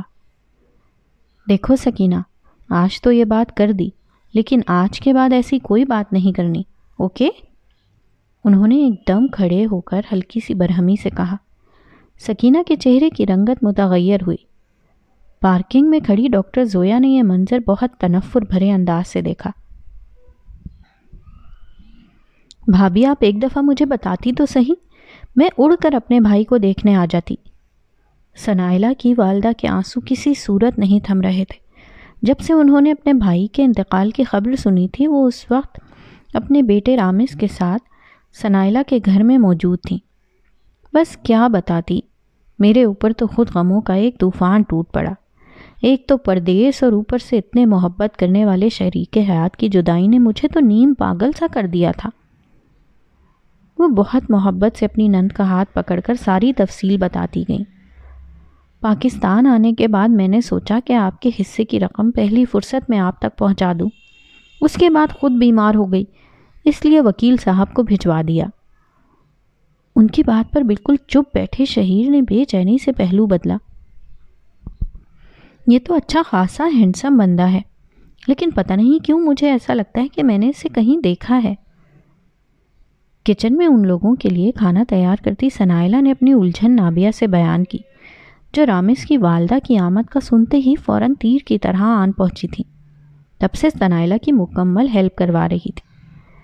دیکھو اب تم اپنے سکندر شاہ کی طرف ہی دھیان دو، کوئی ضرورت نہیں ہے اس پر بری نظر ڈالنے کی۔ نابیہ نے سلاد کے لیے کھیرے کاٹتے ہوئے اس سے شرارت سے جواب دیا۔ جب بھی بات کرنا کوئی نہ کوئی بونگی ہی مارنا۔ اس نے کباب تلتے ہوئے جل کر جواب دیا تو نابیہ کھلکھلا کر ہنسی۔ ایک گلاس پانی مل جائے گا؟ شہیر کے سپاٹ انداز پر وہ دونوں چونکی۔ وہ نہ جانے کب کچن کے دروازے میں آن کھڑا ہوا تھا۔ ثنائلہ نے فوراً فریج سے پانی کی بوتل نکال کر اس کی طرف بڑھائی، جسے لے کر وہ اندر کی جانب بڑھ گیا۔ کہ تمہارے بھائی کے منہ پر کیوں 12:30 بجے ہوئے ہیں؟ جب سے آیا ہے ایسے کھا جانے والی نگاہوں سے دیکھ رہا ہے۔ نابیہ نے ہلکے پھلکے انداز میں جتایا تو ایک تاریک سا سایہ ثنائلہ کے چہرے پر دوڑا۔ ہاں، اسے سخت غصہ ہے کہ ہم نے ماموں سے رابطے کی بات ان سے کیوں چھپائی، اور یہ کہ پیسے گھر کی مرمت پر کیوں ضائع کیے۔ ثنائلہ کی بات پر نابیہ کو جھٹکا لگا۔ دماغ ٹھیک ہے تمہارے بھائی کا؟ خود تو کویت جا کر بیٹھ گیا اور تم لوگوں کو اس کھنڈر جیسے گھر میں چھوڑ کر دوبارہ مڑ کر نہیں پوچھا۔ نابیہ سلاد بنانا بھول گئی۔ اسے غصہ ہے کہ اگر وہ پیسے اسے مل جاتے تو وہ پاکستان آ کر کوئی بزنس کر لیتا۔ ثنائلہ نے ہاتھ دھوتے ہوئے طنزیہ لہجے میں بتایا۔ اب اس کی مطلبی اور خودغرض بیگم اسے چھوڑ کر چلی گئی تو اسے پاکستان کی یاد آ گئی۔ نابیہ کا لہجہ زہر آلود ہوا۔ خواتین، آج کی تاریخ میں کھانا مل جائے گا؟ رامز کے خوشگوار انداز پر وہ دونوں چونکی۔ نابیہ کے ہاتھ میں پکڑا کھیرا چھوٹ کر زمین پر جا گرا، جبکہ اپنے دوپٹے سے ہاتھ صاف کرتی ثنائلہ مسکرا دی۔ بھائی میں تو اپنے حصے کا کام نمٹا چکی ہوں، یہ دوسری پارٹی ہی اتنی سست ہے تو کیا کیا جائے؟ ثنائلہ نے شرارت سے نابیہ کی طرف اشارہ کیا جو اس حملے پر گڑبڑا سی گئی۔ اوہو، تو یہ مسئلہ ہے۔ رامز دونوں بازو اپنے سینے پر جما کر اب بڑی گہری نگاہوں سے نابیہ کو دیکھ رہا تھا۔ اس کی نگاہوں کی تپش سے نابیہ کے رخسار سرخ ہوئے۔ اس کا مطلب ہے مجھے اپنے مستقبل کے بارے میں کچھ سوچنا چاہیے۔ رامز کا معنی خیز انداز نابیہ کے ہاتھ پیر پھلا گیا۔ بائی دا وے رامز صاحب، آپ اگر اسی طرح کسی انسپیکشن ٹیم کے ہیڈ کی طرح ہمارے سروں پر سوار رہے تو آج کا ڈنر آپ کو کل ہی ملے گا۔ ثنائلہ نے اسے مصنوعی خفگی سے گھورا تو وہ اپنے بالوں میں ہاتھ پھیر کر رہ گیا۔ کتنی ظالم ہے دنیا، ان کا بس بھی ہم جیسے غریبوں پر ہی چلتا ہے۔ اس نے فرضی دکھ کے زیر اثر ایک لمبی آہ بھری، حالانکہ بندہ پوچھے میں نے کہا کیا ہے؟ رامز کی شوخی عروج پر تھی۔ وہ مسلسل نابیہ پر نظریں جمائے اسے نروس کر رہا تھا۔ بھئی یہ جو آپ ظالم نظروں کے وار کر رہے ہیں نا عوام الناس پر، اس کی وجہ سے ہمارا سلاد خاصا لیٹ ہو رہا ہے۔ ثنائلہ نے بڑی صفائی سے چھری نابیہ کے ہاتھ سے پکڑ لی۔ ادھر دو بہن، کہیں زلیخا کی طرح انگلیاں نہ کٹوا بیٹھنا۔ آج کل تو ویسے بھی رشتوں کا بڑا مسئلہ ہے، بغیر انگلیوں والی لڑکی کو کون اپنائے گا؟ ثنائلہ نے ہنستے ہوئے نابیہ کو چھیڑا۔ کچھ لوگ بڑے جگر والے ہوتے ہیں، وہ گونگی، بہری، اندھی، کانی، حتیٰ کہ خاصی زبان دراز لڑکیوں کو بھی اپنانے کے لیے تیار ہو جاتے ہیں۔ رامز کی بات پر ثنائلہ کھلکھلا کر ہنس پڑی، جبکہ نابیہ نے اسے گھور کر دیکھا جس کی زبان دانی کے جوہر آج کھل کر سامنے آ رہے تھے۔ مجھے تو پہلی دفعہ احساس ہوا آپ دوسروں سے بدلہ لینے کی بھرپور صلاحیت رکھتی ہیں۔ ڈاکٹر خاور نے آج پھر اسے پارک میں پکڑ لیا تھا۔ وہ جو پینٹنگ بنانے کے لیے اپنا کینوس سیٹ کر رہی تھی ان کی بات کو سمجھ کر مسکرا دی۔ اسے بخوبی اندازہ تھا کہ اس کا اشارہ اس دن والی ملاقات کی طرف تھا جہاں عائشہ نے ان کے چھکے چھڑا دیے تھے۔ بلیو می، میں نے ایسا جان بوجھ کر نہیں کیا، بس ایسے ہی زبان پھسل گئی۔ عائشہ نے مسکراتے ہوئے انہیں یقین دلایا۔ گہرے سبز رنگ میں وہ اس خوبصورت صبح کا ایک دلکش اور دل فریب سا رنگ لگ رہی تھی۔ آپ کی زبان نے تو حقیقتاً میرے چھکے چھڑوا دیے۔ مجھے تو موہت کا ڈر تھا کہ وہ کیا سوچے گا۔ ڈاکٹر خاور نے خوشگوار انداز میں بتایا تو وہ ہنس دی۔ میرا بھائی ماشاءاللہ بہت اچھا ہے، وہ ایسی فضول باتوں پر دھیان نہیں دیتا۔ عائشہ کے لہجے میں یقین کی فراوانی تھی۔ پھر بھی ایک دفعہ تو آپ نے میرے حواس ہی گم کر دیے۔ وہ بے تکلفی سے بتاتے ہوئے سامنے رکھے بڑے سے پتھر پر بیٹھ گئے۔ آپ نے مجھے بتایا کیوں نہیں کہ آپ ڈاکٹر ہیں؟ اس نے گلہ کیا۔ آپ نے کبھی پوچھا ہی نہیں۔ مجھے سمجھ نہیں آتی کہ آپ اپنے اتنے بزی شیڈیول میں سے اتنا ٹائم نکال کر ایگزیبیشن وغیرہ میں کیسے چلے جاتے تھے۔ عائشہ بھی ان کے بالمقابل رکھے پتھر پر آن بیٹھی۔ بھائی جس چیز کا انسان کو شوق ہو وہ اس کے لیے ٹائم کہیں نہ کہیں نکال ہی لیتا ہے۔ ڈاکٹر خاور نے اسے بغور دیکھتے ہوئے جواب دیا۔ ٹھیک کہتے ہیں۔ عائشہ مسکرائی۔ یہ رامز کہاں بزی ہے آج کل؟ اسے اچانک ہی یاد آیا، وہ آج کل ماما کا رائٹ ہینڈ بنا ہوا ہے، ان کے کاموں کو نمٹانے میں لگا ہوا ہے۔ ڈاکٹر خاور کی بات پر وہ چونکی۔ کیسے کام؟ بھئی میرے لیے کسی اچھی سی لڑکی کی تلاش میں ہیں دونوں۔ ڈاکٹر خاور کی بات پر عائشہ کا دل بے ہنگم انداز سے دھڑکا۔ اس نے جھٹکے سے سر اٹھا کر ڈاکٹر خاور کو دیکھا۔ بھئی کوئی اچھی لڑکی ہے نظر میں تو بتائیے گا۔ ڈاکٹر خاور کے چھیڑنے پر وہ بری طرح تپی۔ ہاں ہے، اس نے بڑی سرعت سے کہا۔ کون؟ ڈاکٹر خاور نے اس کا تپا تپا سا چہرہ بڑی دلچسپی سے دیکھا۔ میری دوست ماہم۔ وہ اب غصے سے اپنے بیگ سے رنگ اور برش نکالنے لگی۔ ماہم بھی اچھی چوائس ہے۔ ڈاکٹر خاور کی آنکھوں میں شرارت رقصاں تھی، جبکہ عائشہ کا چہرہ ناراضگی کی آماجگاہ بنا ہوا تھا۔ ویسے بائی دا وے آپ کی کیا ماہم سے کوئی ناراضگی چل رہی ہے؟ انہوں نے ایک دم ہی پوچھا۔ نہیں تو، آپ کو کس نے کہا؟ اس نے چونک کر ڈاکٹر خاور کا خاصا سنجیدہ چہرہ دیکھا۔ اچھا، مجھے ایسا لگا تھا، اللہ جانے کیوں۔ وہ تھوڑا سا الجھے۔ کیسا لگا تھا؟ وہ ساری ناراضگی بھول بھال کر ان کے قریب آن کھڑی ہوئی۔ ڈاکٹر خاور اس کے اس انداز پر مسکرا دیے۔ وہ اب دل ہی دل میں سوچ رہے تھے کہ عائشہ کو کس طرح سے ٹالنا ہے جو اس کو برا بھی نہ لگے۔ ماما ہائٹ دیکھی ہے آپ نے اس بندے کی؟ میرے کندھوں تک بمشکل آئے گا۔ ماہم نے بڑی بیزاری کے ساتھ ہاتھ میں پکڑی تصویر صوفے پر اچھالی اور زبردستی ٹی وی کی طرف متوجہ ہوئی، جہاں سمن آپی کا مارننگ شو ریپیٹ میں چل رہا تھا۔ بزنس کی دنیا میں ایک نام ہے اس کا، سی اے کیا ہوا ہے، کروڑوں کی جائیداد کا تنہا وارث ہے۔ مسز منصور نے اسے مطلوبہ پروپوزل کی چند ایک خصوصیات بتائیں جو ان کی نظر میں خاصی پرکشش تھیں۔ ماما کیا فائدہ؟ وہ اٹھ کر بیٹھ گئی۔ چہرے پر دنیا جہان کی بیزاری اور کوفت کی فراوانی تھی۔ جب ایک بندہ آپ کے ساتھ چلتا ہوا ہی اچھا نہیں لگ رہا تو ایسی کروڑوں کی جائیداد کو چاٹنا ہے کیا؟ اسے غصہ ہی تو آ گیا۔ پھر مسز گیلانی کے بیٹے میں کیا برائی تھی؟ اچھا خاصا 6 فٹ کا بندہ تھا۔ ماما کو اس کا ایک اور مسترد کیا پروپوزل عین وقت پر یاد آیا۔ رنگ دیکھا تھا آپ نے مسز گیلانی کے بیٹے کا؟ بلیک پینٹ کوٹ میں پتہ ہی نہیں چل رہا تھا کہ کہاں سے شروع ہو رہا ہے اور کہاں ختم۔ اس کے کھل کر مذاق اڑانے پر مسز منصور نے تعصب بھرے انداز سے اسے دیکھا۔ ماں ہم کچھ خدا کا خوف کرو، اچھی خاصی گندمی رنگت تھی اس کی، جیسے 70% ہمارے ملک کے مردوں کی ہوتی ہے۔ رہنے دیں ماما، آپ کو تو ہر راہ چلتا لڑکا پسند آ جاتا ہے اپنی بیٹیوں کے لیے۔ ماہم نے طنزیہ نگاہوں سے انہیں یاد دلایا جب انہیں ایئرپورٹ پر ایک فیملی کا بیٹا اچھا لگ گیا تھا، جسے ماہم نے ایک نگاہ میں ہی ریجیکٹ کر دیا تھا۔ وہ کوفت بھرے انداز سے پہلو بدل کر رہ گئیں۔ پھر اس کا ایک ہی حل ہے میرے پاس۔ وہ تپ کر کھڑی ہوئیں، جبکہ ٹی وی اسکرین پر سمن کے شو پر نظریں جمائے بیٹھی ماہم نے بیزاری سے ماما کو دیکھا، جن پر آج کل ماہم کی شادی کروانے کا بھوت سوار تھا۔ وہ کیا؟ اس نے سوالیہ نگاہوں سے دیکھا۔ تم اللہ سے کہہ کر اسپیشل آرڈر پر ہی اپنے لیے کوئی لڑکا تیار کروا لو، ورنہ جیسی تمہاری ڈیمانڈ ہے کوئی نہیں ملنے والا۔ ماما بڑی شعلہ برساتی نگاہوں سے اسے دیکھتی ہوئی کمرے سے نکل گئیں، جبکہ ماہم لاپرواہی سے اپنے کندھے جھٹک کر اب ٹی وی کی طرف متوجہ ہو گئی۔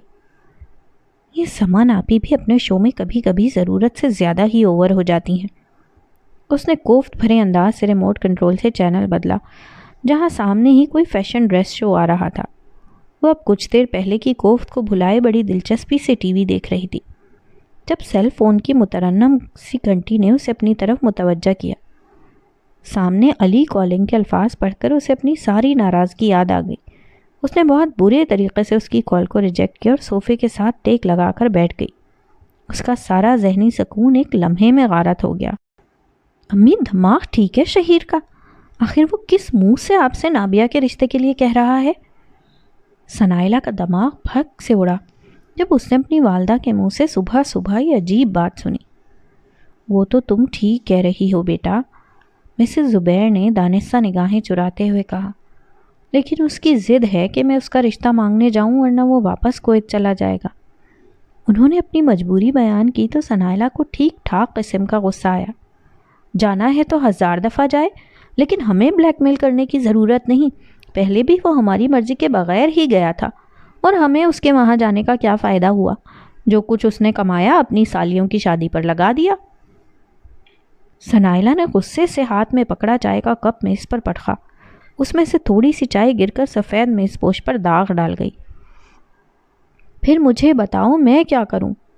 ان کے بے بس انداز پر ثنائلہ کا سارا غصہ بھگ کر کے اڑا، اس لیے وہ تھوڑا نرم انداز میں بولی، دیکھیں امی، نابیہ کے گھر والوں سے ہمارے بہت اچھے تعلقات ہیں، وہ ہمارے دکھ سکھ کے ساتھی ہیں۔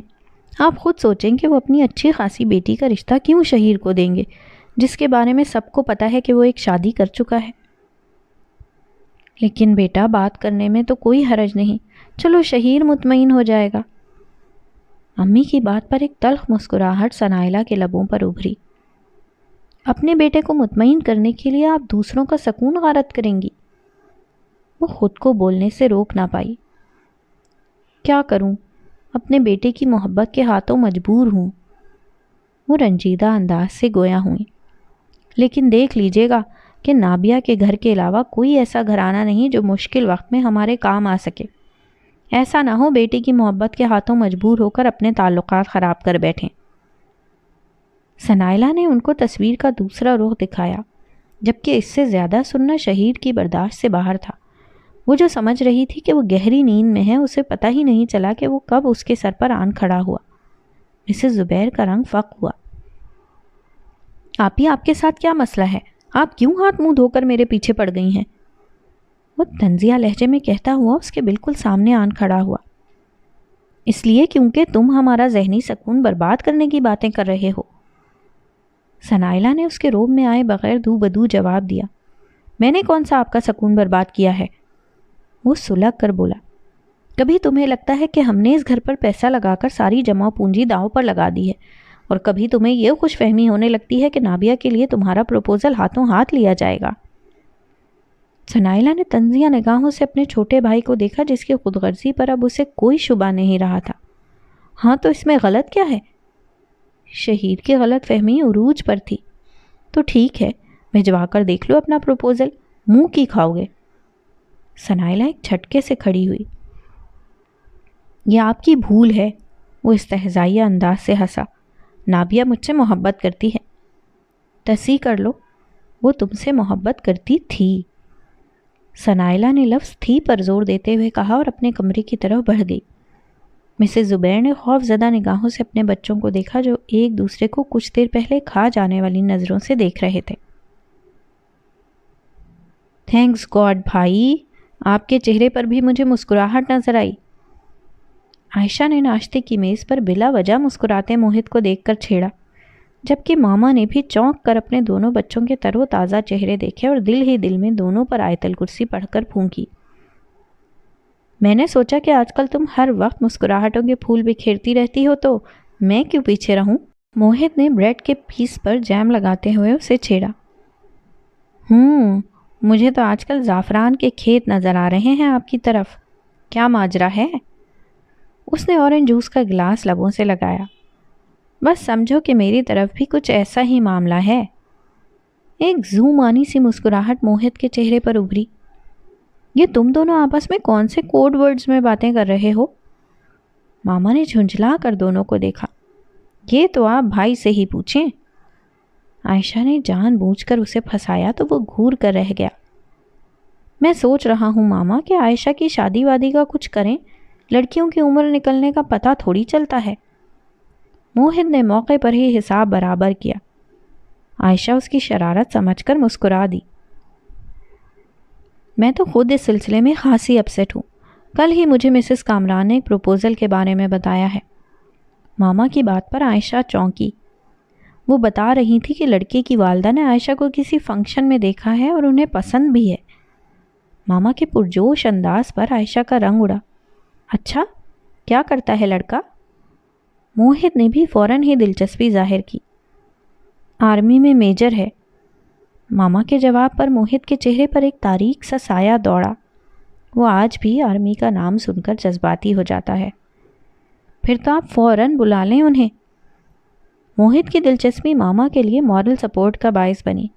آج ہی فون کرتی ہوں انہیں۔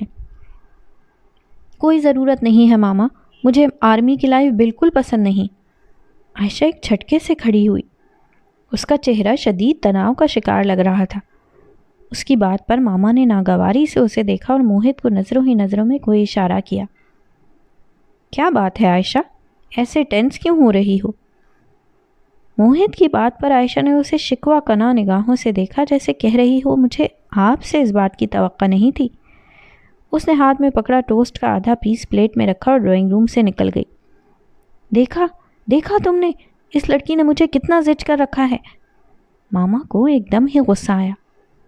ڈونٹ بی ٹچی ماما، میں بات کروں گا عائشہ سے۔ موہت نے انہیں تسلی دینے کی کوشش کی، لیکن وہ بجائے مطمئن ہونے کے بھڑک اٹھی۔ دماغ خراب ہو گیا ہے اس کا اور کچھ نہیں۔ تم صاف صاف پوچھو اس سے، اگر کوئی پسند ہے تو بتائے، ورنہ اس دفعہ میں اس کی کچھ نہیں سننے والی۔ ماما نے بھی دو ٹوک سے انداز میں دھمکی دی اور کمرے سے نکل گئیں۔ موہت سر پکڑ کر بیٹھ گیا۔